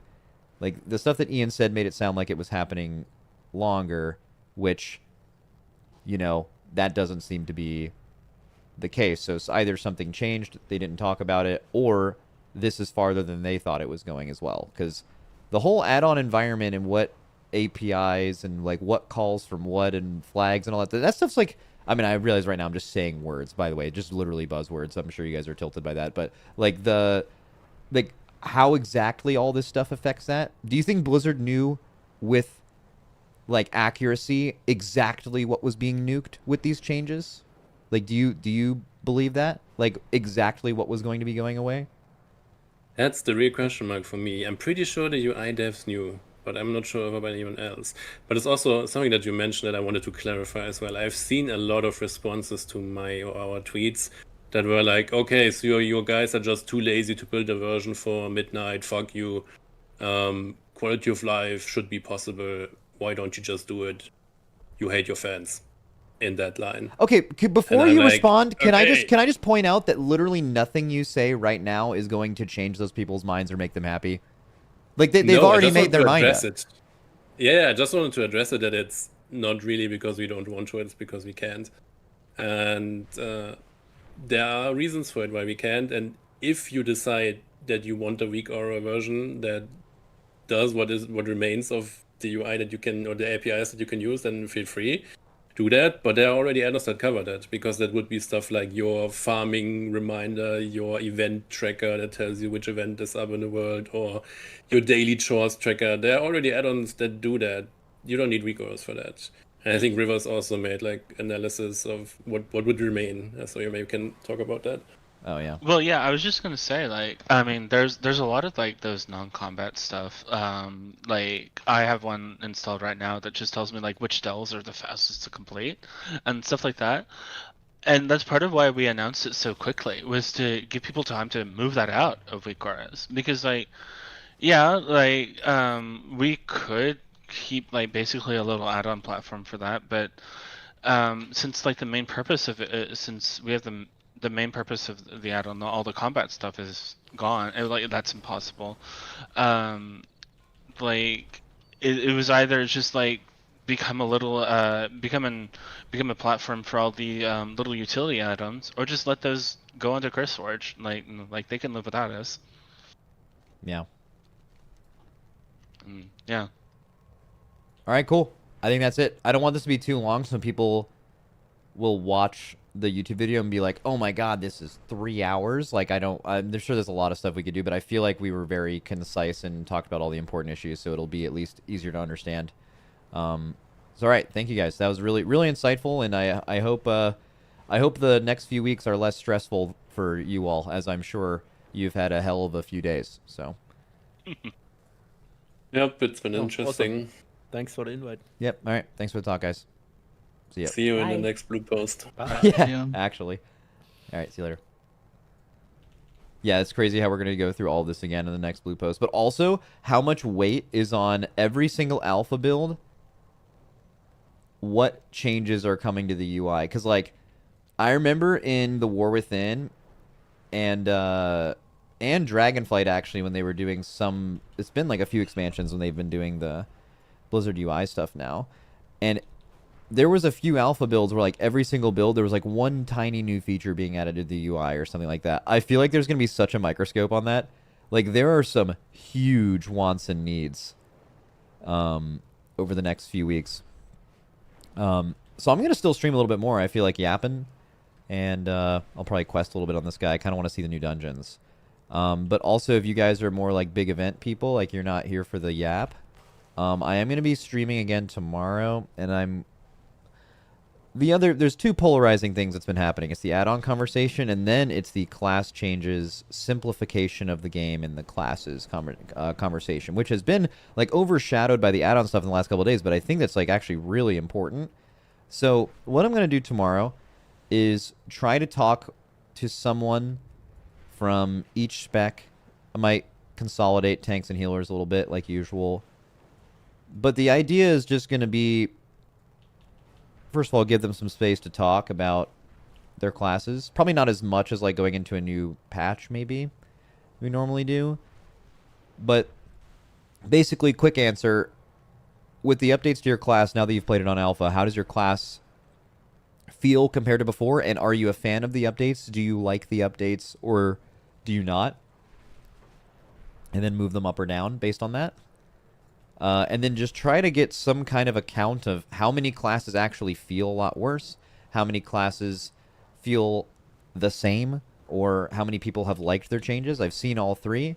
Obviously, you've heard a lot about the classes that seem to really dislike it. Off the top of my head, the ones that seem to be very affected are Fire Mage, Resto Shaman, help me add any here if I'm missing any, Shadow Priest, Demo Warlock, stuff like those. I don't know if there's others you guys want to add. Survival Hunter, Rogue, BM Hunter, Prez, Prop Paladin. Okay, you guys are just naming every spec. Well, maybe it's that. That's what we'll find out tomorrow. If it's truly like people hate this shit, then we'll try to at least first of all give them the opportunity to say that, and then also say what they want to have changed, because there's some very important communication that has happened in that in some of the dev notes for the classes that they simplified, they literally stated, we're not sure if we're going to push the game live like this, but we're pushing it like this for you guys to try it and give us your feedback. So if the feedback is you removed one too many things, this is too basic now, and that's what they're hearing in large amounts, then maybe they change it back, right? They're saying they're literally saying they're willing to do that, right? So definitely this would be an opportunity for those classes to give that that feedback, right?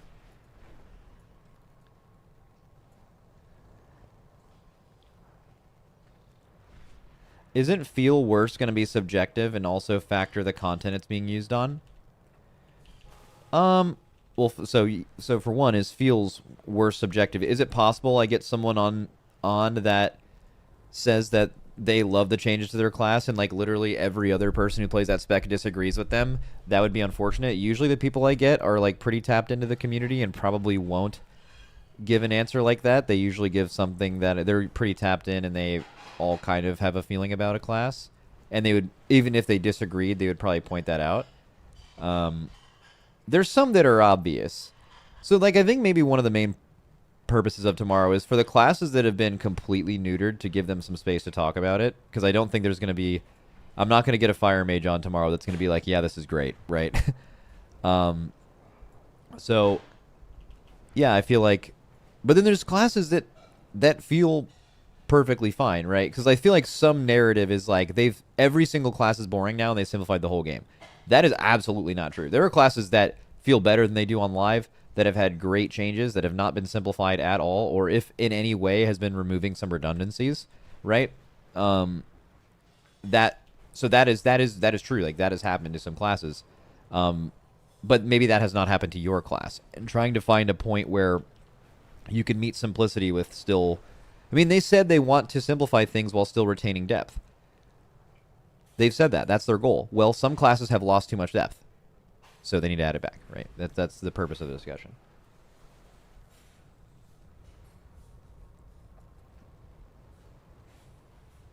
AF lock was tremendously improved, for example. Yeah. I mean, I haven't played Aflock, but yeah, there also like it'd be really interesting to hear from the healers because it sounds like healing. It sounds like okay, apart from Resto Shamans losing a lot of buttons, it sounds like healing in general. If you can ignore the fact that your raid frames are going to be fucked, it sounds like they've gotten what they've asked for a very, very long time, which is they didn't want the Renewing Mist tooltip problem where you like hover over Renewing Mist and you see that it's affected by like literally every talent in your spec tree and it has no baseline power and it's all based on that. They've heavily changed that to where basically back in BFA or in Shadowlands, when you would heal, your base power was in your heal. And your cooldowns were not something that you needed to use to counteract the enemy doing something like it is now, where you're just trading CDs. It was like you healed with the base power of your buttons, and you CD'd when something went wrong or to do something really big. And that is... Healing has changed. Since Dragonflight came out, everyone got more defensives. Every healer got more cooldowns. It has become the only way they can really challenge you with that many CDs is they have to try to kill you really quickly, which has just become... It's just less fun. So they're removing some healer cooldowns, they're removing some defensives... And they're moving healers, they're simplifying healers and moving their base power back into their main spells. And that is, I don't know how that'll play out, right? There's multiple scenarios where they have posted a dev note and it's like, this is such a good note from them and this is exactly what the community wants. And then it just doesn't play out, right? It's just like doesn't work or something about it is wrong, but it's good that we tried it or whatever. I don't know exactly how to work out, but at least from what they've stated with healers, it's kind of what the community's wanted for sure, so...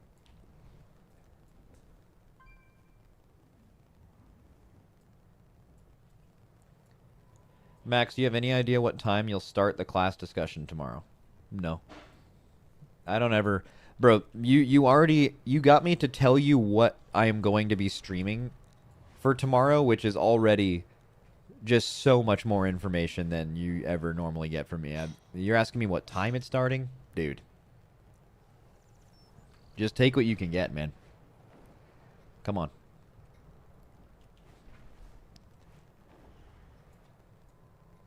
How would you rate Silvermoon circles versus Dornagal circles?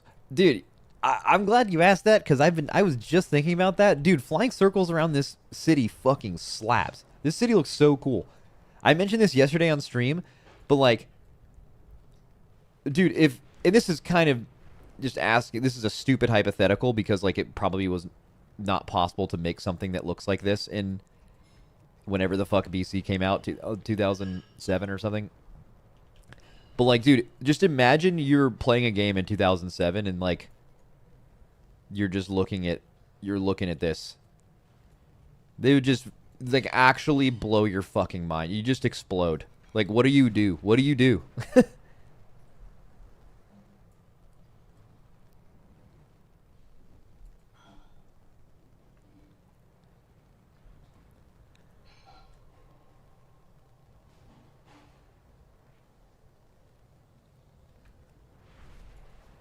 It's also just massive, isn't it? Is it just like because I'm new to it? But like here, I'm kind of at the edges of it here. Isn't it just fucking huge?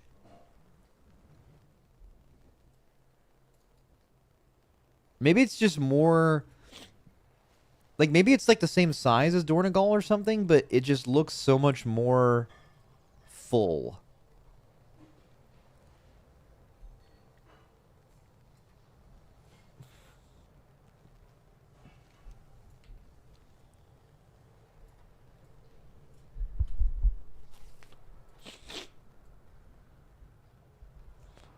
It's Stormwind size, but Stormwind is much lower on average. Yeah, it's very vertical. Reminds me of Dalaran in a way. Yeah, if Dalaran was like 10 times bigger. But I do kind of feel what you're saying. Oh, get to level 81 and do a dungeon? Oh, you're right. Because we can yap and do that at the same time. Dude, I mentioned it in the chat during that interview, but something that was actually making me laugh so much. When I was like laughing while they were talking, it was not based on what they were saying. I was just watching these same people in chat just do the most anti-add-on garbage. Like, these guys are the fucking reason this game is bad. Like, they just don't get it. All add-ons are gone. We're finally getting what we want, and they're not getting what they want. And it was just like they were just fucking losing their minds. And I'm just sitting here thinking, like, what are these people doing? Like, you're just intentional. Why are you in here? Like, you're just intentionally getting mad. Like, you are making your day worse on purpose. And you just you can't leave, though. They're like addicted to it. Bro, there's a heater in Discord. Oh, let me see this shit.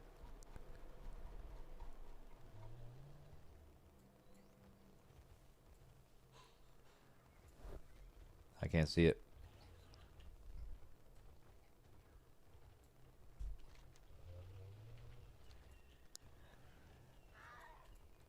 Dude, some scientist needs to create a drug that flicks a switch or flips a switch in people's brains where they fully understand the reason that they hate something is that they're just not going to be a kid again. And it's like you just take a pill and it's like you just fucking get it. And how much happier you'd be.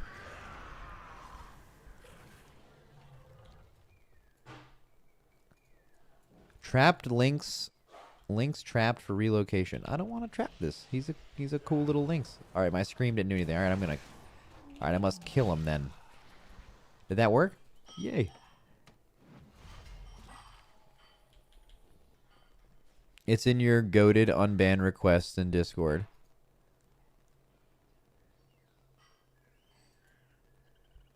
Okay, it's an unban request. Wait, is this what they said in my unban requests? Or is this what they got banned for? I have to know the whole saga. I have to know the whole saga.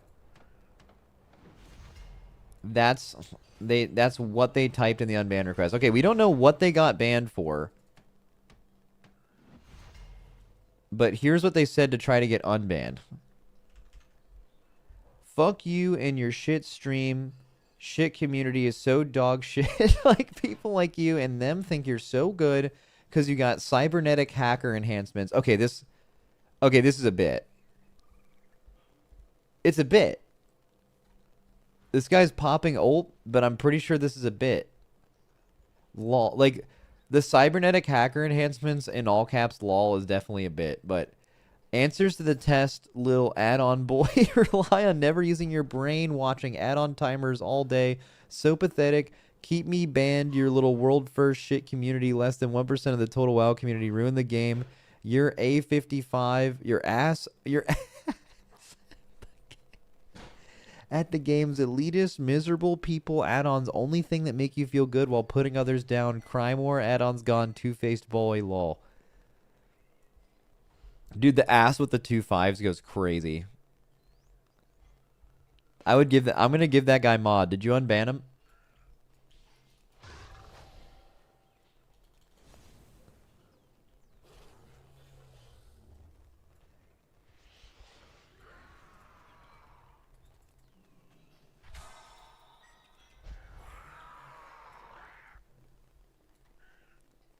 Yeah, it's a chaos unban for sure.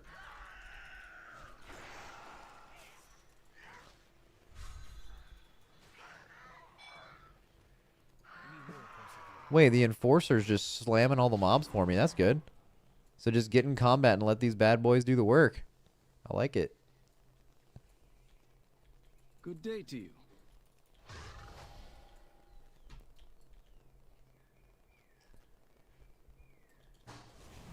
Oh, I need to kill one of these little dudes.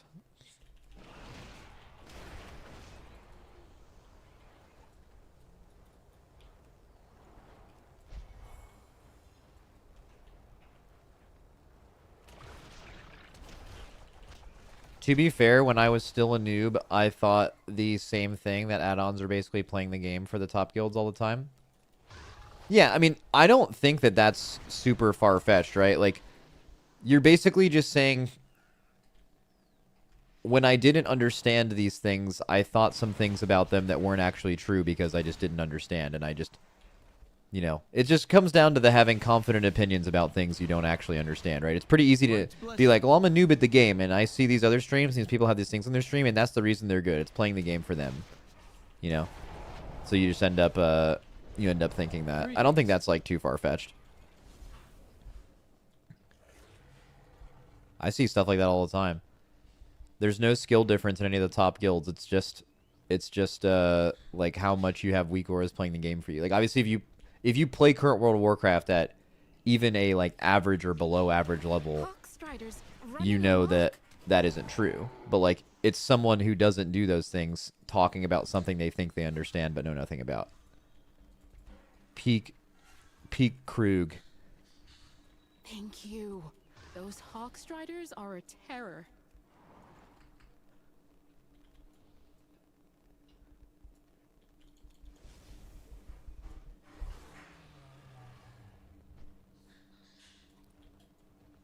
Some Dunny K. There's a cat on the statue. Is that what I'm missing? Dude, what is this thing over here I'm missing? Mr. Fluff. Oh, up there. How do I get that? And what's right here? This says displaced. Oh, this is a... Oh, I fixed the chair. I thought it was asking me to shit there. Well, I shouldn't do that. Oh, I can even coax them from down here. Hello.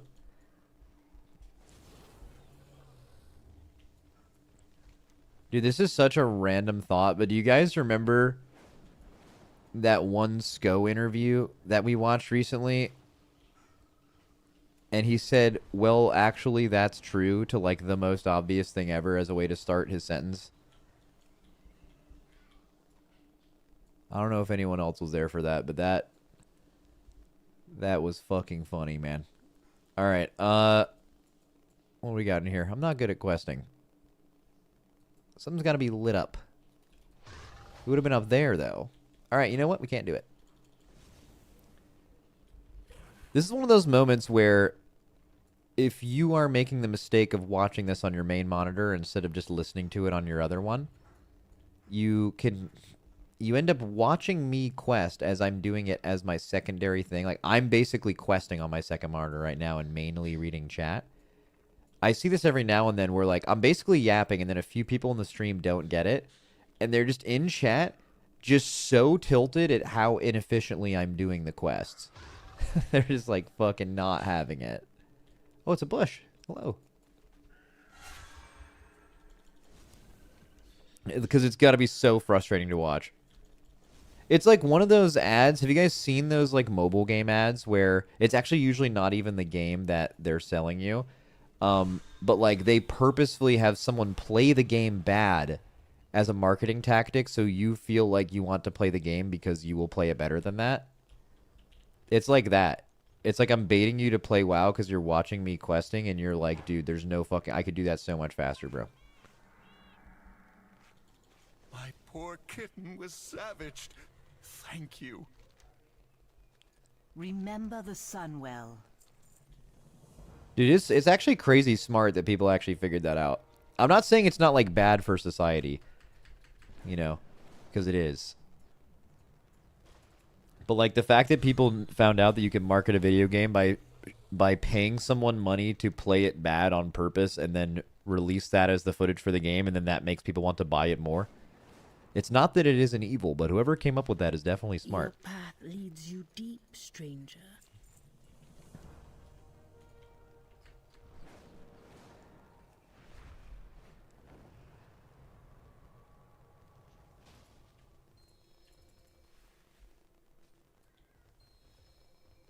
Wait. Oh, you killed him? Nah, kid. You're done.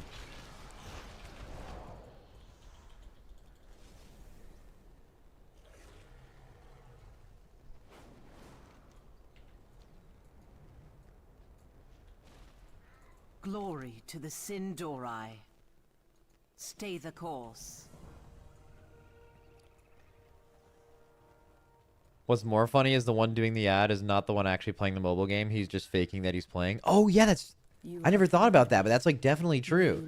They, like, gave him the the VOD of the person playing it bad, and then they're like, act like you're playing this. And he's like, oh, yeah, oh, I'll get this. Yeah, okay.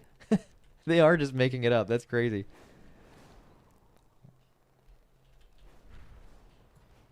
I've been not offered to do that before, but I've been offered to like do. They're almost always mobile games, and they're like, we want you to do like a little YouTube spot for this, and then I'm like, okay, I don't know if I'd like play this game, but it's a lot of money and whatever. And then they show what they want, and they'll link a video of like some 30-year-old person doing the like really loud, yelly, in-your-face content that's like designed for like getting your attention quickly on TikTok. And so it's stuff for kids. It's like, I don't know if you can imagine me doing that, but it's like impossible. I can't, in my personality, I can't do it. Like, I think I would just instantly die if I tried to do it. And they'll try to hire me for this, and they're like, this is what we want. And I'm like, okay, back up. You should have said this before I agreed to do this, because I'm not doing that. Like, I'm going to do me. I'm going to do my thing. If you want that, that's what I assumed you were paying for. I'm not. There's zero chance I'm doing that.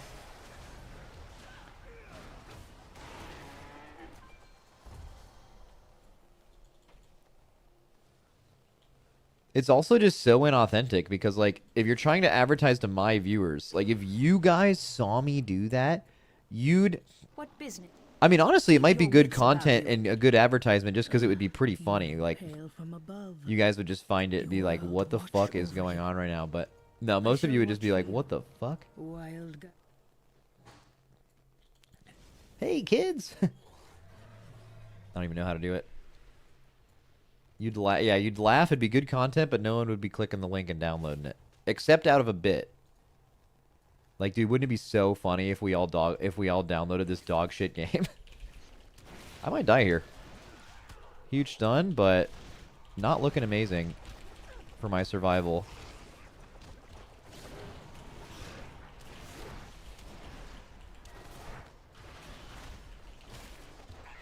I got 2 more Hydras here. That's bad.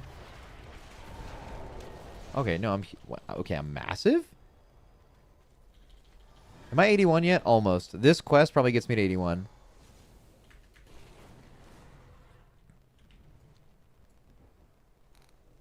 Oh, here's another one.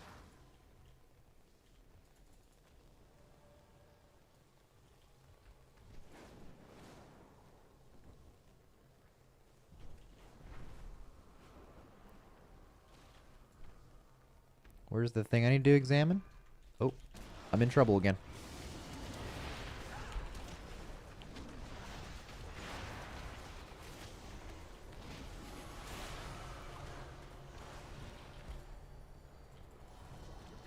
So I hit 81 here. Can I finally see the dungeons? Let nature take its course. Nope. Is the thing I need to click under here? Ah, right there. Now that has got to be it.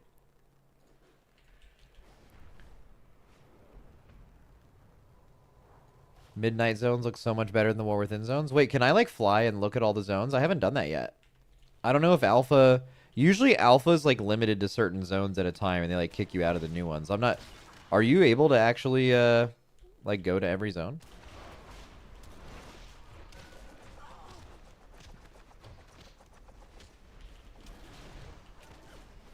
Do you think leveling should take a few days?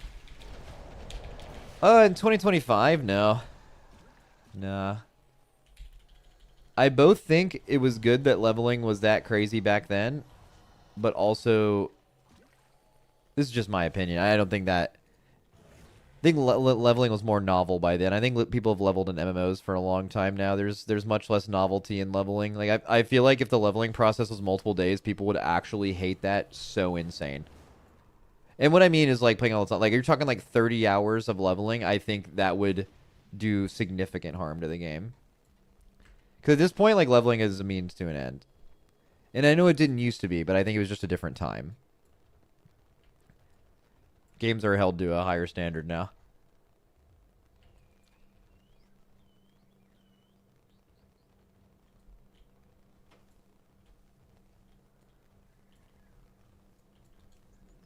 Meet this guy outside the light bloom. Well, it says that's right here. Has he not ran here yet? This is what I need to level. I guess I could go farm some mobs.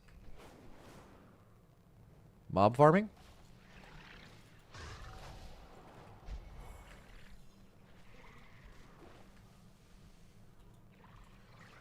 I actually might die here. But that's okay.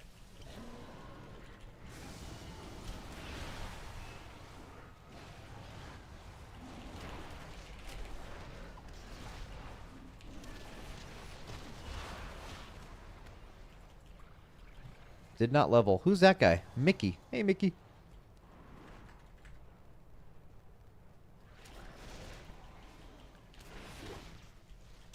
I hate everything you say, man. Dude, W. Are you one of those people that's like willingly, you know that we just look at the game different, but you're just in the stream getting mad anyway? I fucking love that shit. Just built mad. Like, bro, I disagree with everything this guy says, so I'm just gonna stay in here. Just get fucking mad. I respect that.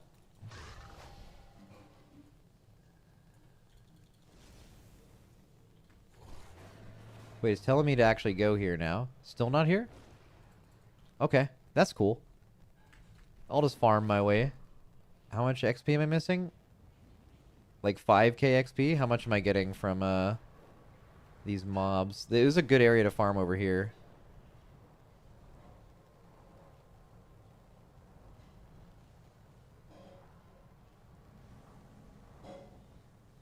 Max, how's the playstyle? I can only really speak to Windwalker. It's the only one I've really played. That and Devourer. And Windwalker is like the exact same playstyle. There's a couple talents that aren't there anymore, like AoE Crackling. I don't know exactly like how much your damage is going to come from each place. There's some like higher level stuff that I haven't really figured out yet. How much XP am I getting here? 450? Oh, we're chilling, dude. We just need to kill like a few more of these mobs. Come on. Maybe this guy will get it. But as far as like gameplay, it's very similar. I will say, just my opinion, I find the new Devourer spec to be extremely boring.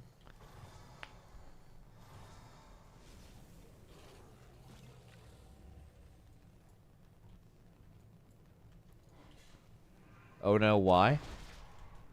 I don't really know why. It's just like you just play it and it's, you know, there's just not a lot going on. I think this is easy 81 here. Oh yeah. I even get a little talent point.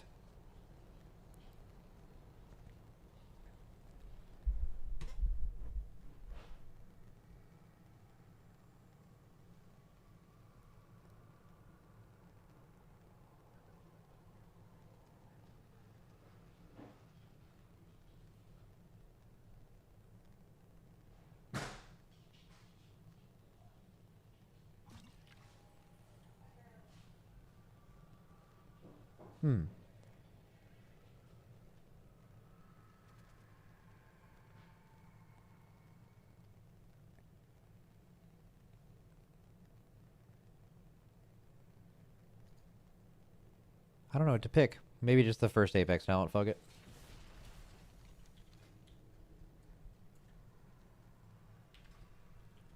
Okay, now can I queue? Okay, I can queue for these specific dungeons. Or I can apparently follower dungeon them.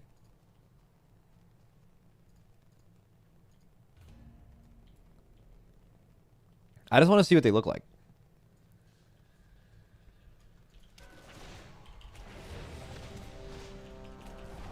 Murderer's Row. Is Strike of the Windlord really better than Whirling Dragon Punch? I don't know. I just picked it. How big is the stat squish? No clue.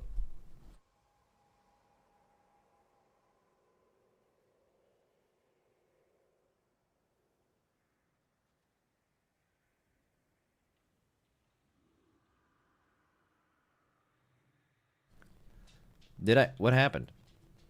It says I'm now in the dungeon finder. Do I have to run there?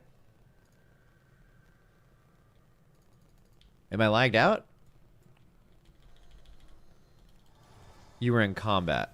Oh, do I have to port there? Teleport to dungeon. Oh, there we go.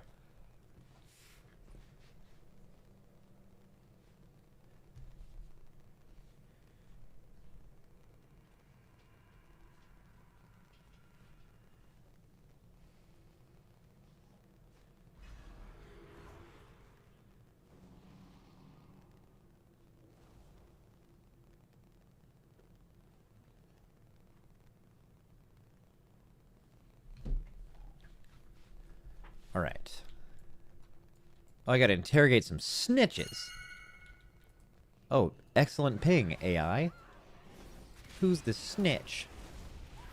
Okay, fell missiles. Fell detonation, that's pretty clear. So there is a talk about casts. So is that what they say when they think things should be obvious to stop, like Fellstorm? That's like that big green thing above its head? So this is the bribed guard. So wait, we interrogated a snitch. Was it actually him? I'm just trying to look at like the wait. Faceted crystalline fell. Fell contraband. What does that give me? Carrying vendors of Murder's Row would kill for this. Interesting. Alright, we gotta interrogate a snitch, buddy. Oh, you guys are fighting people. I'll be pulling stuff. Oh, wait. Oh, I can trade. I can get a Heartstop blade if I give him the faceted crystalline fell. And is it an extra action button? Yeah, okay. So strike with a poison blade, reducing their max health by 50% and stunning them for 6 seconds, 3 charges. Ineffective on creatures that are a higher level than you. Wait, these are all higher level than me. Trying it. Doesn't work. So I have to... Oh my god, I'm dead. It's fine. Do not hit me with a you pull it, you tank it. If I pull it, you tank it.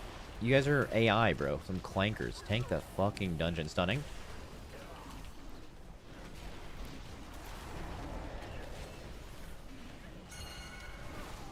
Healing myself. Not trusting the... Yeah, okay, buddy. I see your ping. We're currently getting owned. I'm dead. Okay. Wait, you all despawn when you die? That's pretty lit. Bro, this guy's like not healing me. Pings the fucking... Okay. Yeah, okay. Yeah. We get it. It is funny that they ping.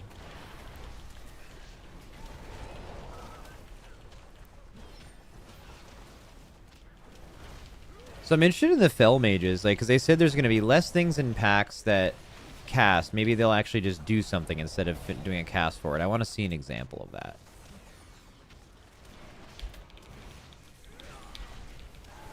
I also think it's interesting when mobs do something that's important, they make it more visually obvious that what they're doing needs to be stopped. So like this, like here, I'm going to pull these mages. So Fell Missiles is just like a tank damage cast or something. That's fine. What is this 3 stacks here? Okay, it's on the nameplates. It's showing a dispellable magic debuff. It's this. So Fellstorm is clearly the danger, and that can be stopped any variety of ways. But, like, they put the thing over their head.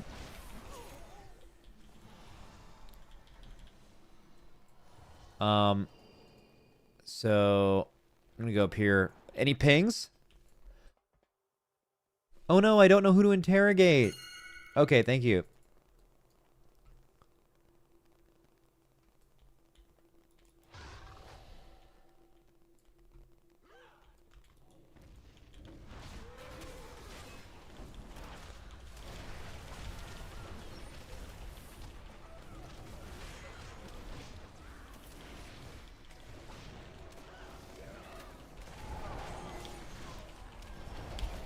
I mean, the cooldown manager for Windwalker is pretty good. I definitely would want the Luxthos thing that makes it just look better.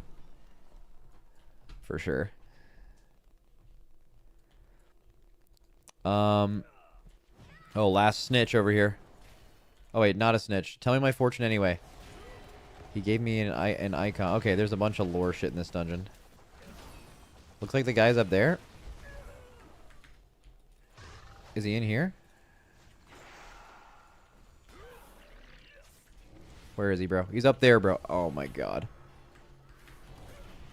Guys, I got bad news. I pulled so much shit, but you're gonna get threat and it's gonna be fine. I'm waiting for Sunders. Waiting for Sunders. Okay. Going hard.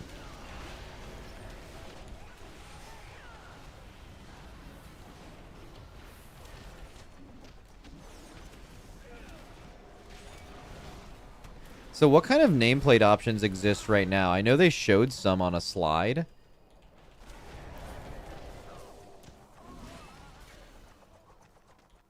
Where do you configure your nameplates?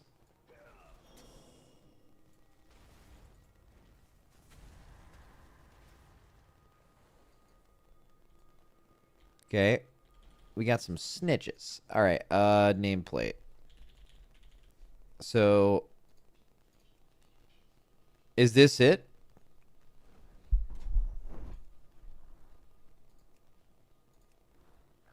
No, there's a tab on the left side. Oh, cool, okay. Oh, got it. Okay, here we go. Size, buff and debuff scale. Let's turn that up a little bit. Nameplate information. Turn all that on. Actually, no, just not the health value, just the percent. Cast bar information. Ooh, spell target. Let's turn that on. Highlight important cast. Oh, that's very interesting to see what they think is an important cast. And highlight when targeted by an enemy. So threat. We like all of that. Aggro display will be a flash, sure. Enemy NPC buffs and debuffs. Ooh, I like that.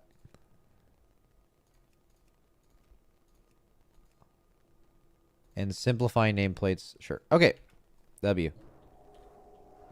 Wait, are my dudes just clearing the dungeon? No, they're waiting for me. They're so nice. Alright, so now we have to defeat someone. Okay, now we can go through here. So I'm assuming that's a boss. Tank, hello. Alright, I just popped something. This is probably bad. Aiming this away.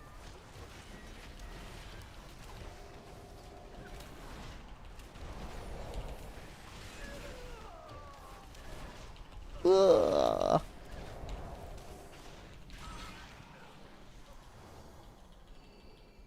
Max, click the blue button. Toggle to allow a follower to lead the way. Toggle to stop your follower from leading the way. I want to lead the way. I'm the group leader. Didn't I sign up as group lead? Yeah.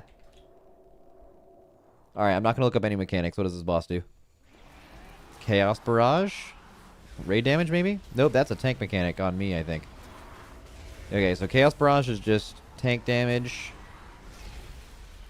Fell Spray is from his pet Nibbles, which... Oh, my lord. Okay, run in a circle. That's very bright. Nibbles cast Light Infusion at Kiss... Oh, so when you kill the pet, you get a damage amp? Okay, little damage amp when the pet dies. I actually like stuff like that. Big fan.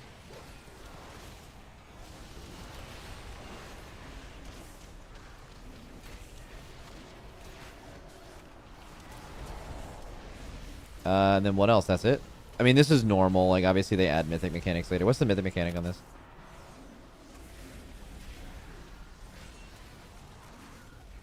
Any? Not added yet? Oh, there is. Mirror Images creates copies of herself nearby, which each cast Fellstorm. And an empowered Fell Shield. Okay. Well, Heroic's going to add a mechanic, too. Okay, but we get the point. Azeroth must not fall. Mist of Tyrna Scythe first boss without the fear. Yeah, and some other mechanics, right? My life is dedicated to destroying. It looks like that's where... Okay, tell me where I need to go. Oh, you can walk right through here. Okay.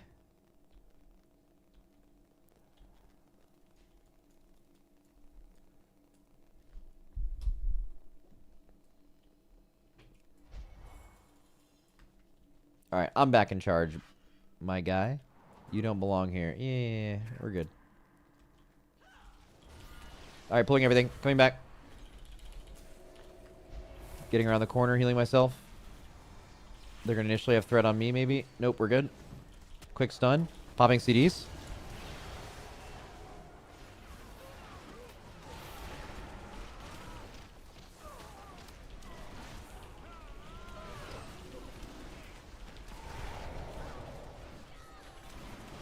They can't be ringed? Are these guys on ring DR? Oh, they're elites. Oh. Oop.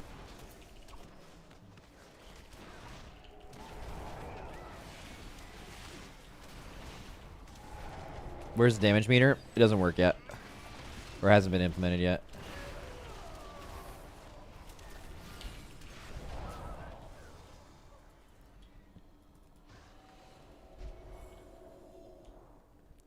Guess this is the same thing.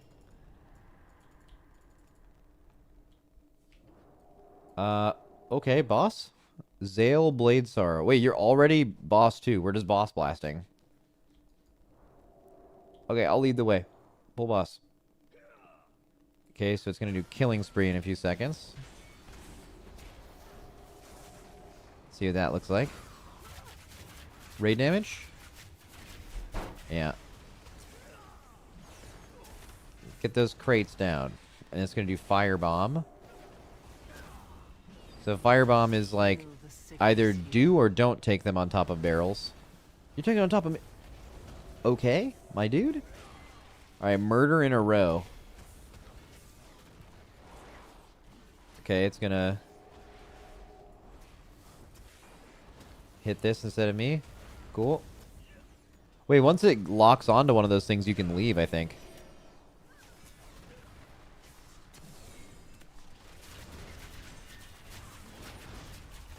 Is that combat timer thing on the right part of the game? Yes. I want to see the murder in a row thing again, but I think they're going to kill him.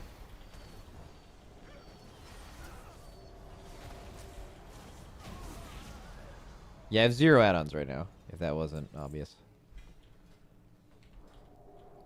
I don't even think you can have add-ons. I mean, I guess add-ons are enabled on the alpha. You can make them, but I don't think people have them made yet.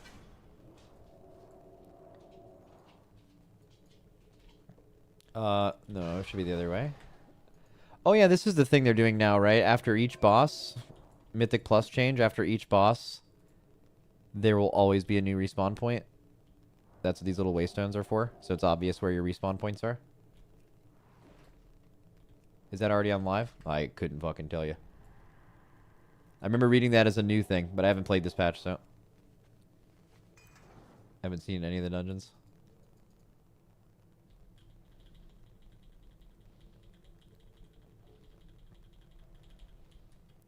Okay.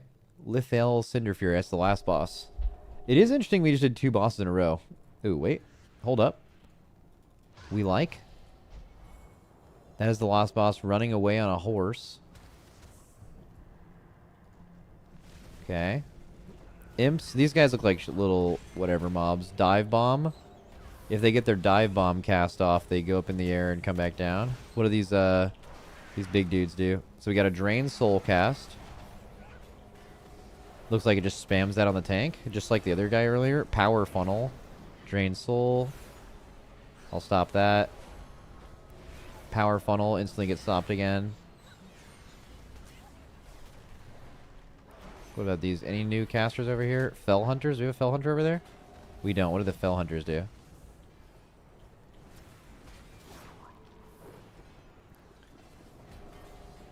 Nothing? Melee the tanks?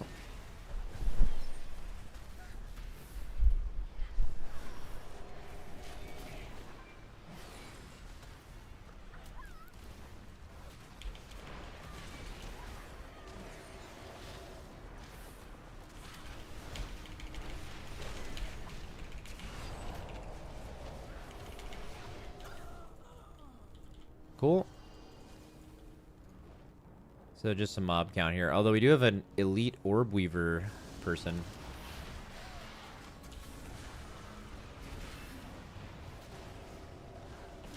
Fellfire orb. Maybe it needs to be soaked. Or maybe it just goes forever. We'll see what happens when you get hit by it. You do stop it. But what happens when you stop it? You get a debuff? Or did I already have that? Probably already had that.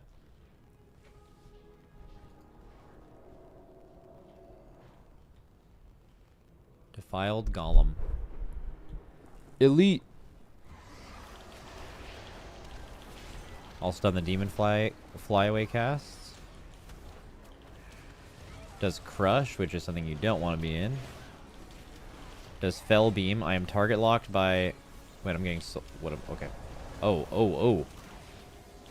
Okay, that's pretty easy.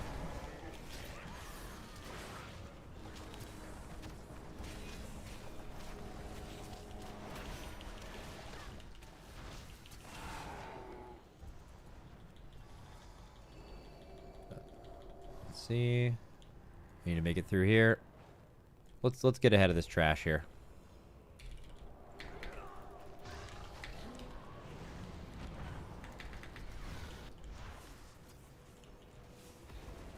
Let's fucking go. I need you to lock in, Captain Garrick. Oh, I got stunned in the middle of my... We might be dead.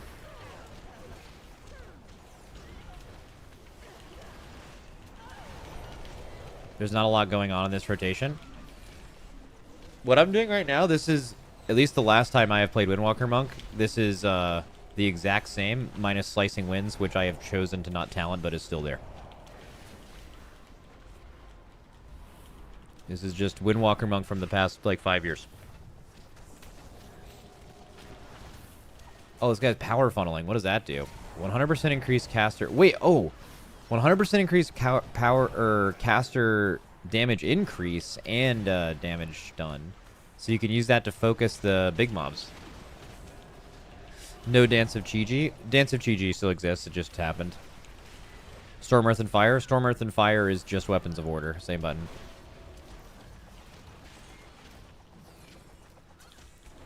Dance of Chi-Ji still exists.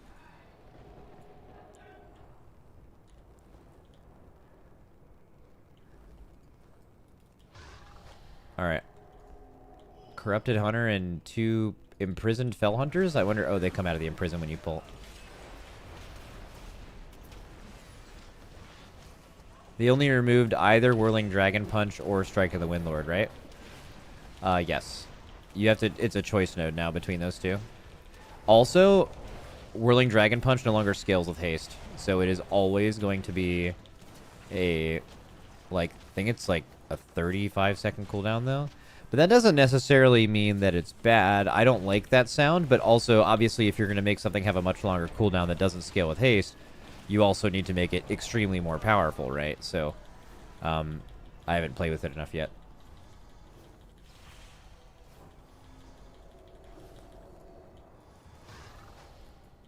Okay, third boss. Is the last boss right after this? Alright, what do you do? Okay, little arena.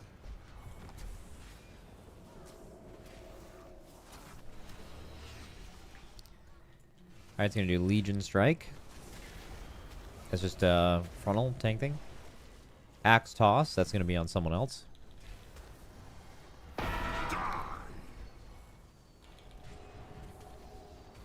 Okay. And then, oh, it's an ad you have to kill. Why do you have to kill it? Let's not kill it and see why. I'm tethered forever or something?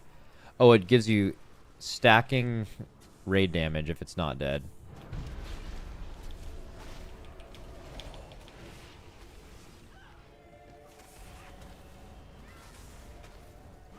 What is the mythic mechanic on this guy? Or heroic mechanic?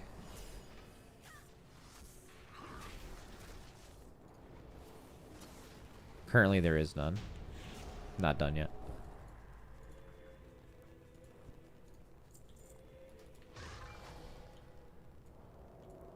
Max, your nameplates seem to overlap. Is there a setting for them to stack? Yes. We'll turn that on. And I think there's some... Like, how much buffer there is, too. I think is a slider. Yeah, debuff. Oh, that's debuff padding. We'll see. I made them stack now.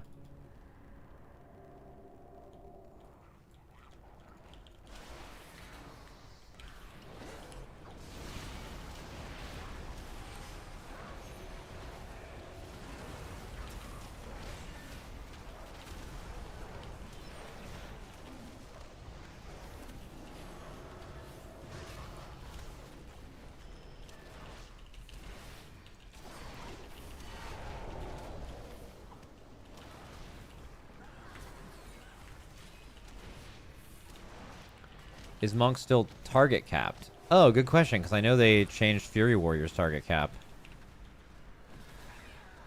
Yep, Spinning Crane Kick is still, reduced beyond 5, which I know Spinning Crane Kick doesn't do a lot of our damage now, but on Alpha, Spinning Crane Kick was buffed by 80%, and then they took away the damage increase from Dance of Chi-Ji. So now Dance of Chi-Ji is just a free Spinning Crane Kick instead of a extremely powerful free Spinning Crane Kick, and they just made it basically so every Spinning Crane Kick is the damage that a Dance of Chi-Ji used to do.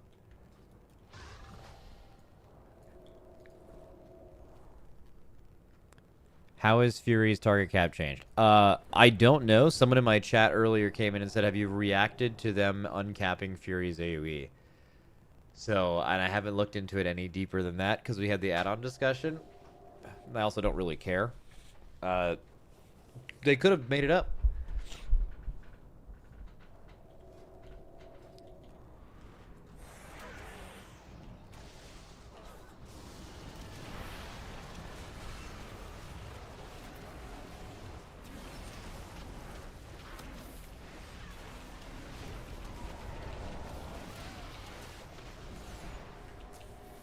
Wait, let's see. Rain of Hellfire. Is that a Rain of Fire? That stays on the ground? Okay, that's fucking annoying.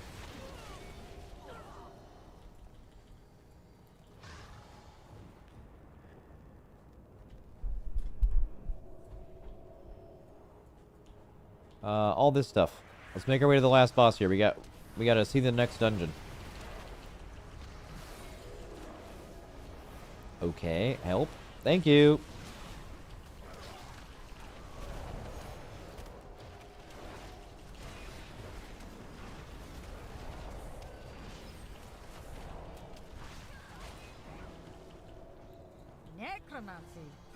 Doom. Wait, I'm gonna take shadow damage equal to 100% of my HP. Touch of Karming this guy? Wait, it didn't do anything.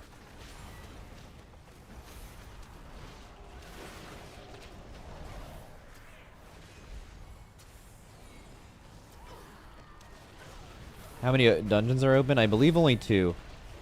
We're gonna look at the other one too.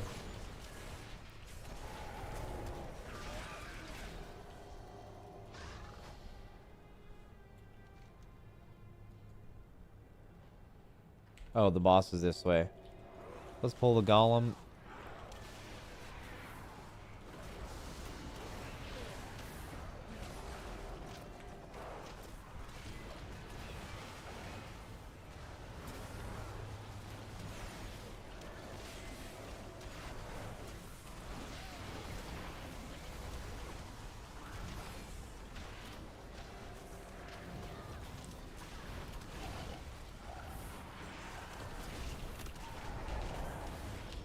Dude, this rushing wind kick thing hits hard as fuck, dude.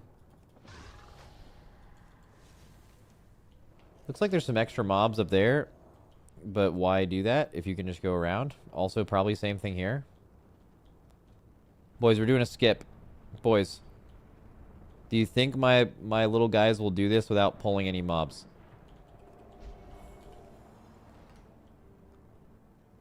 Oh, no. Oh no. Actually, I mean, they're only going to pull that one. That's fine. I thought they were going to do a lot worse.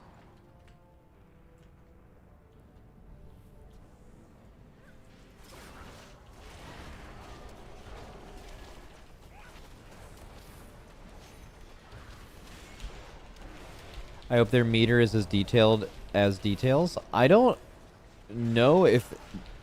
Like, before the nameplates came out, we kind of knew what the nameplate menu was going to look like. I don't know if we actually know what they intend to be on there, except for, like, hopefully as much stuff as possible.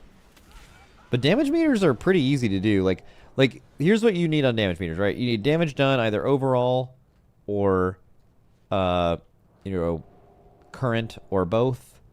You need to be able to see what spells are doing what damage. You need to see your damage taken, who's taking the most damage from that spell.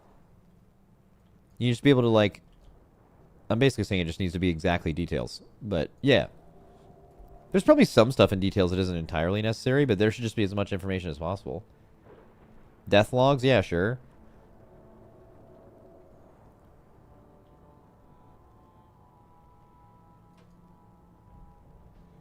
Nicknames? Yeah, that'd be nice. This is a big boss room. Oh, he called her a wretch. Damn. Alright, what do you do?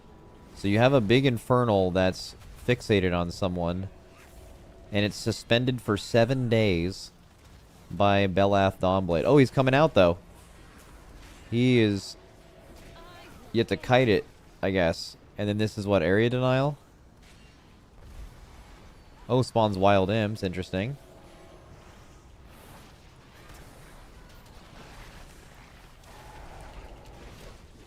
What does this guy do when he touches you? Anything? Only to the person that's fixated?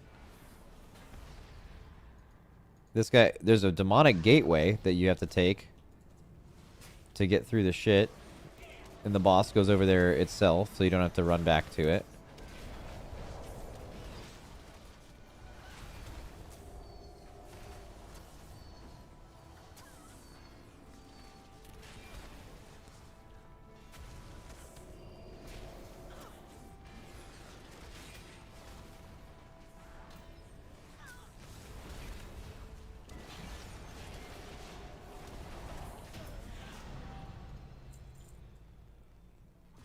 Alright, cool. Seemed like a pretty good dungeon.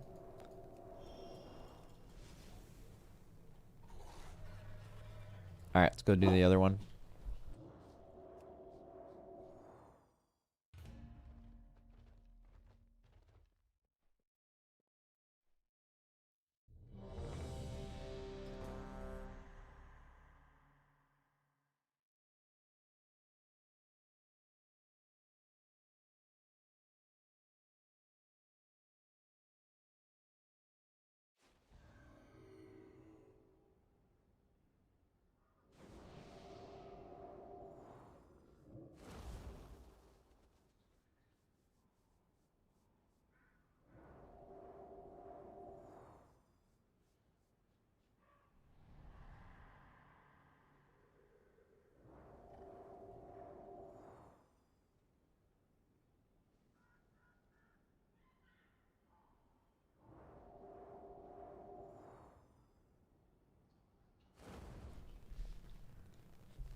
Alright. Where are we at here? Alright, we're in the new one. Windrunner Spire.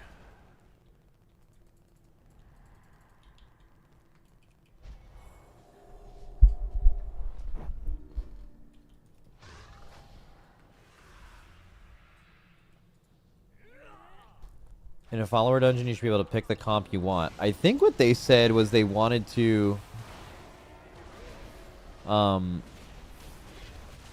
They wanted you to be able to, like, be able to do it with your warband.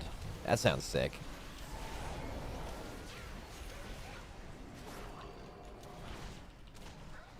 How much is this? Immune. Literally immune. That's annoying. That's kind of like the beginning of a... Was it one of the... Tazavesh's? No. The one before that.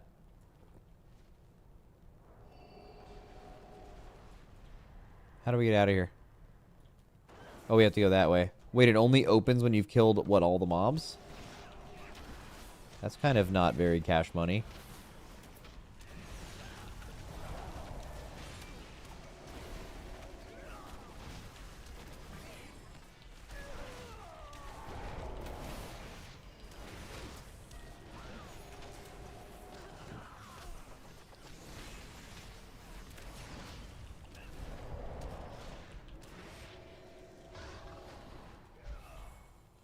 Is the new damage meter not up? Correct. Do you have to kill everything in this zone or just the two, like, big guys?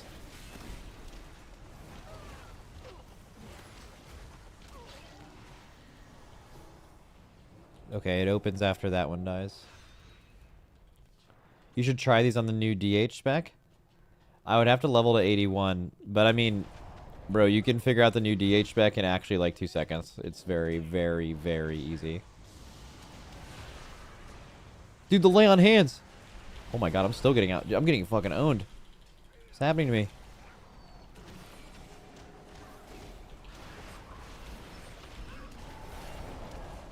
Havoc easy too, bro. Devourer is so much easier than any spec of Havoc has ever been.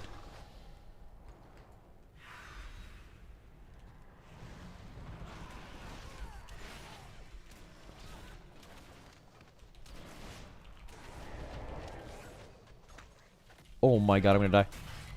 I'm so dead. I got owned. They made my whole squad respawn with me. I'll pay more attention.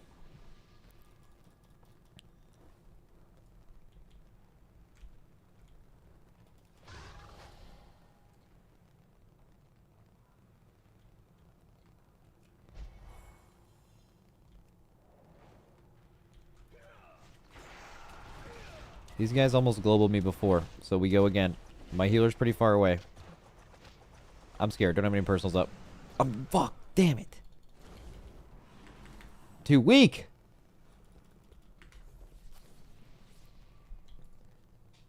Come on, healer. Heal me.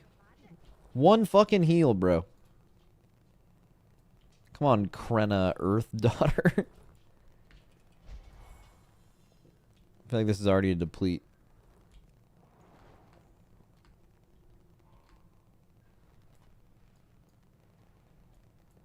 Wait, my camera is auto-adjusting. That's not good.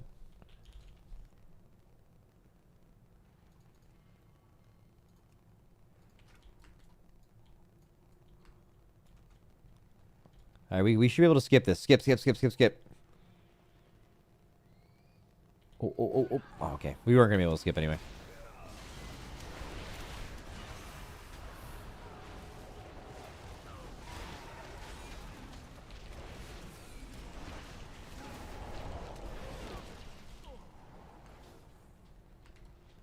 Alright, here's where I got absolutely blasted before. These guys did actually infinite damage. This time I'll just touch a Karma and it'll be fine. See, how do I see if I have an active defensive up in Blizzard UI? Is the answer by looking at my buffs up here? Because that is completely absurd. Like, that, completely insane. Like, the buff and debuff system needs, like, a dedicated window where you can whitelist and blacklist certain ones to show up in a certain spot that matter. Like, absolutely necessary. We're not going back to the Stone Ages here. There's no reason to have the information be that bad. Like, it's information the game is giving you. They're just portraying it to you really poorly. That doesn't fall under the purview of, like, should this game show you this information? Should the game show you information of buffs that are on you? Yes. Just a lot better. Like, way better. Yeah, just imagine, by the way, look at all these buffs up here. Just millions of buffs. And now imagine you're in a raid. Yeah, okay, let's see if exactly my fort brew is going to fall off before this thing hits me. Yeah. Cool. Got it. Yeah.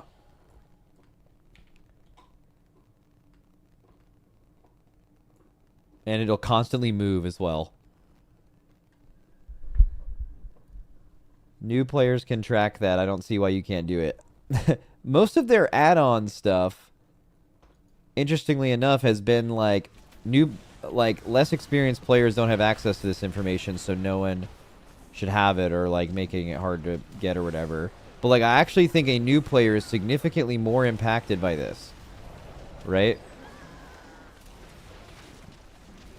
This is something that would help a newer player infinitely more than an experienced one. Max, you can add it to your cooldown manager. Oh, really? Let's see.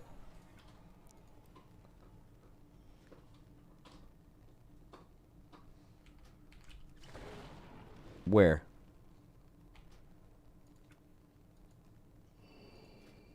Like, obviously I have Fort Brew when it's up on my cooldown manager, but it doesn't show you if it's still active. That's only up here in edit mode.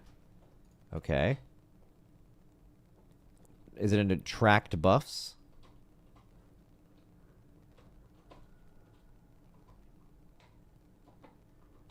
go back? Well, yeah, I'll go back. Just I was there and someone said no, it's in edit mode, so I went to edit mode. But I don't think it's in edit mode. I think what you're looking for is here.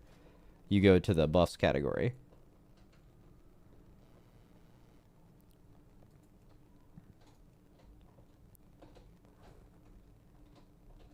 But obviously it's not here. So how do you add it to this? Settings?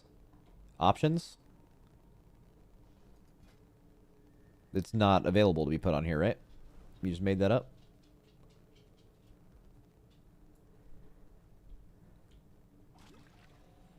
That's hype.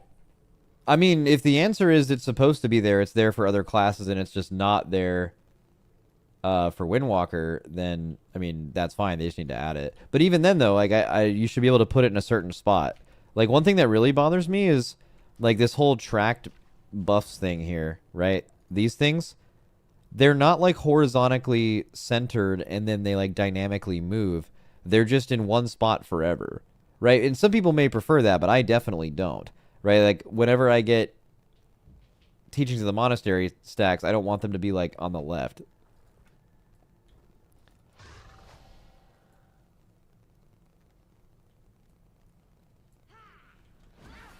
Edit mode? You can't do that in edit mode. Right now, like here, it's showing my Teachings of the Monastery right here. You know, I don't, I want it to be in the middle unless the other thing procs, and then move it. Like, why is it? I want the only thing I'm tracking to be centered. Again, this is a want, not a need, but they are trying to replace all these add-ons in 4 months, so I'm giving as much feedback as I can.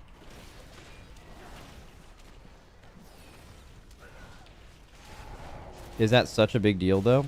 Not each thing individually, but I do think some people are overlooking the fact that by giving you a bare-bones workable thing that is yet still worse than what you've used for the last couple of years can make WoW fall under the line of a game you want to play because it's just slightly worse. And a bunch of things that are just slightly worse can be enough where you don't have as much fun in the game and not want to play it, and that is a legitimate concern.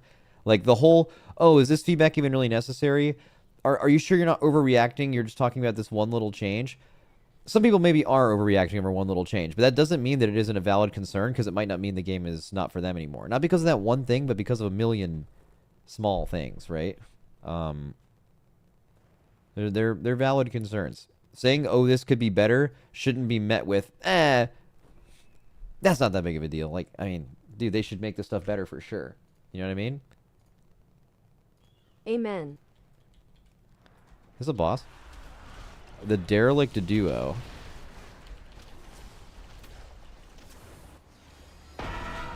We get a 50 bomb?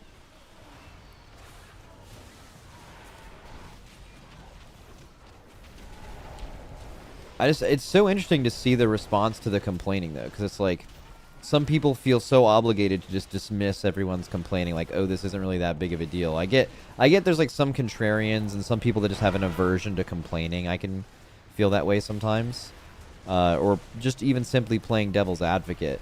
But like something that really matters to someone that they're giving feedback on, you know, there's a chance that like maybe it just actually matters. Heaving yank. What do I do with this? I'm gonna have the fucking healer get yanked, bro. Not me. No, it still did it to me.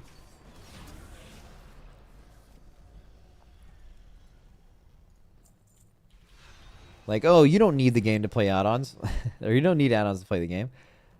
Okay, but like, what if all of the quality of life stuff that people have had in their add-ons to make the game look like they want it to play means that they might not want to play it? Not out of spite, not because they can't, but because it just makes the game less fun for them and now they don't want to play it. If that's me, this change you're making, no matter what it is, makes me less likely to want to play the game. That is a concern you should voice. Why wouldn't it be? That would make sense in every other scenario. I just feel like people are just dismissing any criticism. And maybe this happens all the time. This isn't a novel thing, but... Oh, each side has its own boss. I see. So they're like wings, and you can choose which wing to go.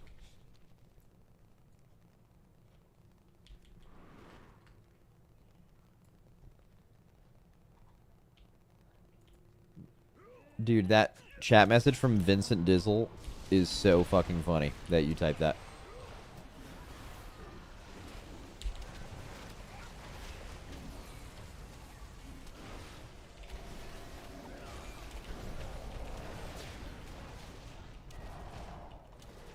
Is every pull just 5 targets now?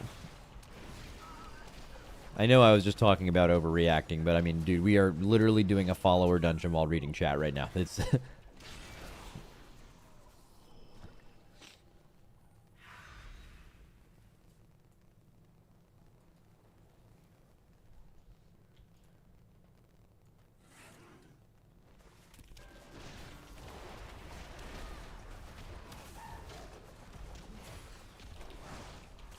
Max's Monk not worth running on Dimensius. Bro, I don't know, man. You can probably run whatever you want on Dimensius. Do you mean like a tank monk or like the monk debuff? I guess it depends on your comp. I need more context. You definitely don't need a monk on Dimensius though, just in general. I guess to answer your question, short ways. Oh, I just let Teachings of the Monastery expire. That feels bad.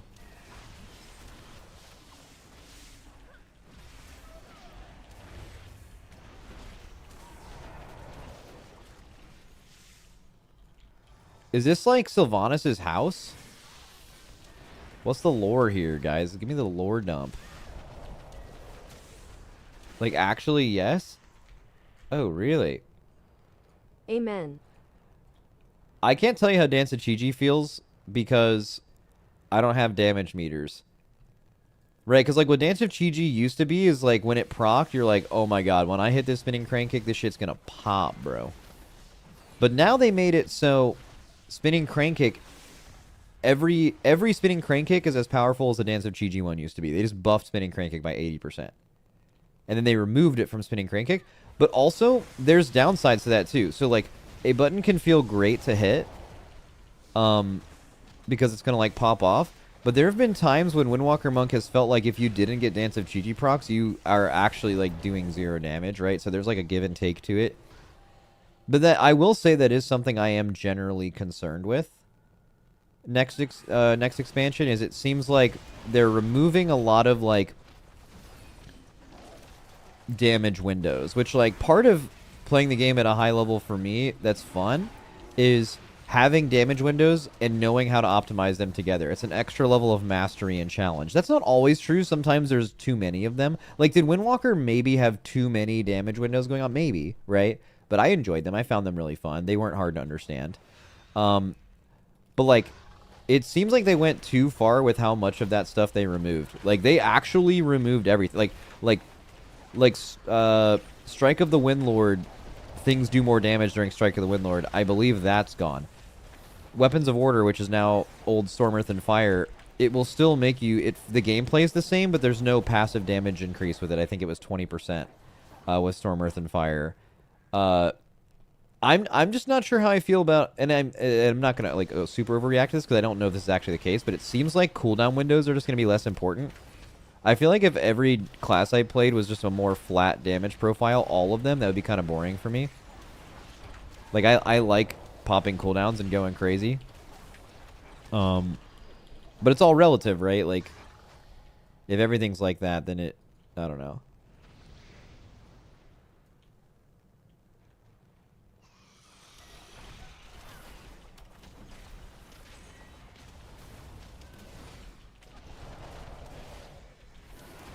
It's genuinely the worst update of all time. See, that's where I think... Like, when I read that, I'm like, okay, that's probably a little extreme. You probably haven't even played the game yet. Or seen what it turned out to be. You know. Okay, we got Ember Dawn. This is supposed to be the first boss.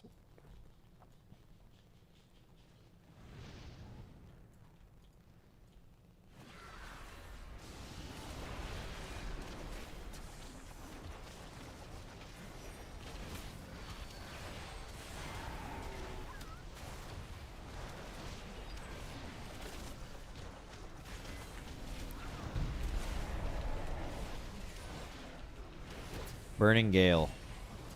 Is it oh, it's just trying to push you into tornadoes? It's not like some Vortex Pinnacle shit?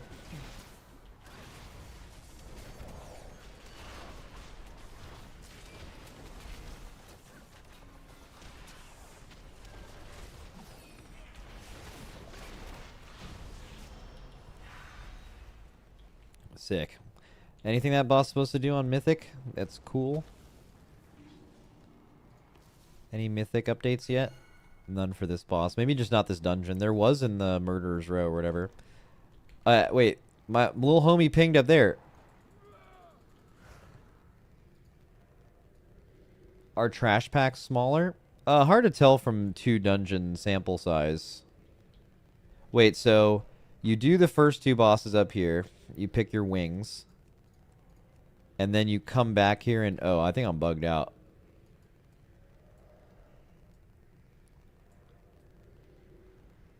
I think I'm bugged out crazy, right? I'm like DC'd. My buffs aren't timing out and stuff.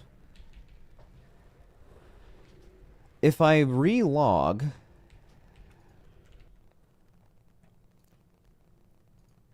Is the follower dungeon going to die? If so, I'm just going to probably go do something else. I'm hanging out with my girlfriend later. Oh, talk to him, Reptar. Hi, buddy. A row. Okay. Okay, sorry. I didn't mean. I know I said to do that, but please stop. Hi, buddy.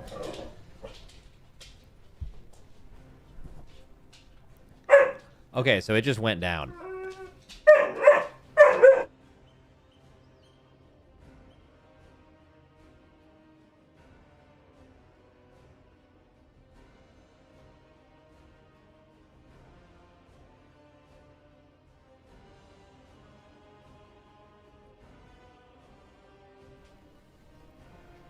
I think my main, and I don't even know if I'm really concerned about this, but this is like my fear, right? And maybe a lot of other people's too, is by reducing the complexity in any way, by removing add-ons or whatever. Like for me, this is what's true about WoW right now. It's also why I think them like trying to get new players into it isn't a bad idea, because I truly believe this, that like when you get into WoW, it is just, the gameplay of it is just better than any other game for me.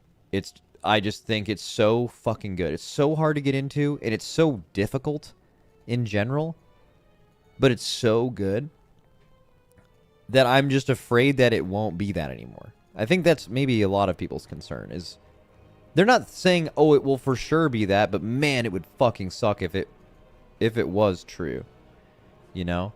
So that's like, you know, that's the fear. Is I hope they don't go far enough to where, like, you know, put pretty simply, you know, if this is how fun the game is right now, right, to play, and like this is the bar for like how fun other games are, if they reduce the complexity to like here, which isn't a ton, but like the fun of playing the game goes below this point, then maybe this isn't a game I want to play anymore. And then that would be really sad, right? Like, you don't want that.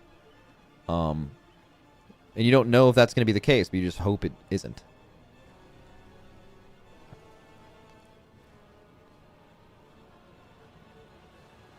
It will be fine. The gap between good players and average players will still be huge. Yeah, I mean, that's definitely true. Yeah, it'll, I mean, we'll have to see. Doesn't mean people's fears aren't valid. Does not mean that things are going to happen, but they could. Like, there's one thing I actually disagree with. I saw Hopeful tweet something. He might have been being hyperbolic, but he said, a large part of the enjoyment for WoW and PvE is trying to play my rotation perfectly while also trying to play the encounter. On live, it isn't possible for anyone to do both perfectly. That's a fact. But you strive to do it every time. On Alpha, not only is this possible, it doesn't take long. I think that is a fucking insane... I'm assuming he's being hyperbolic, but like, first of all, how can you have seen enough of the game and even seen what new rating content is to even know you can say that? And maybe it's a Fire Mage thing specifically, but like, I find the likelihood that this expansion comes out, and like we said, we've never seen a perfect player where you can do everything perfectly every time. If they get to the point where, like he's saying, it is possible to do that, and not only that, it doesn't take long. First of all, I don't think there's any fucking chance that's actually true. The game would just be like so, it would lose so much for so many people. But again, that's just, I think he's just talking out of his ass. Like, like, we've never seen a perfect player yet, but now not only will you see them, but it'll be common. I don't know, I just don't buy that. This game's so hard, man.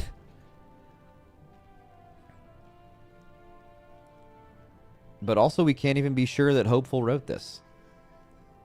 After all the stuff we know now. It could be anyone.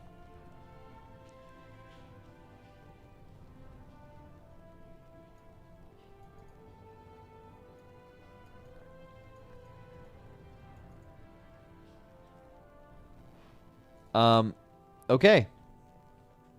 I was gonna finish that dungeon, but I got cooked. The realms got cooked, so.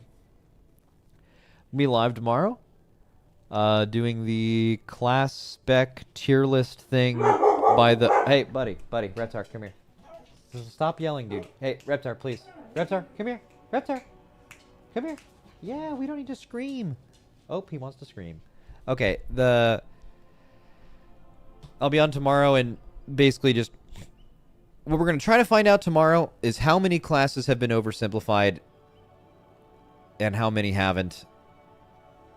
And here's some thoughts behind those things. Just gain some knowledge about where the state of classes actually is versus, you know, all the big reactions, you know.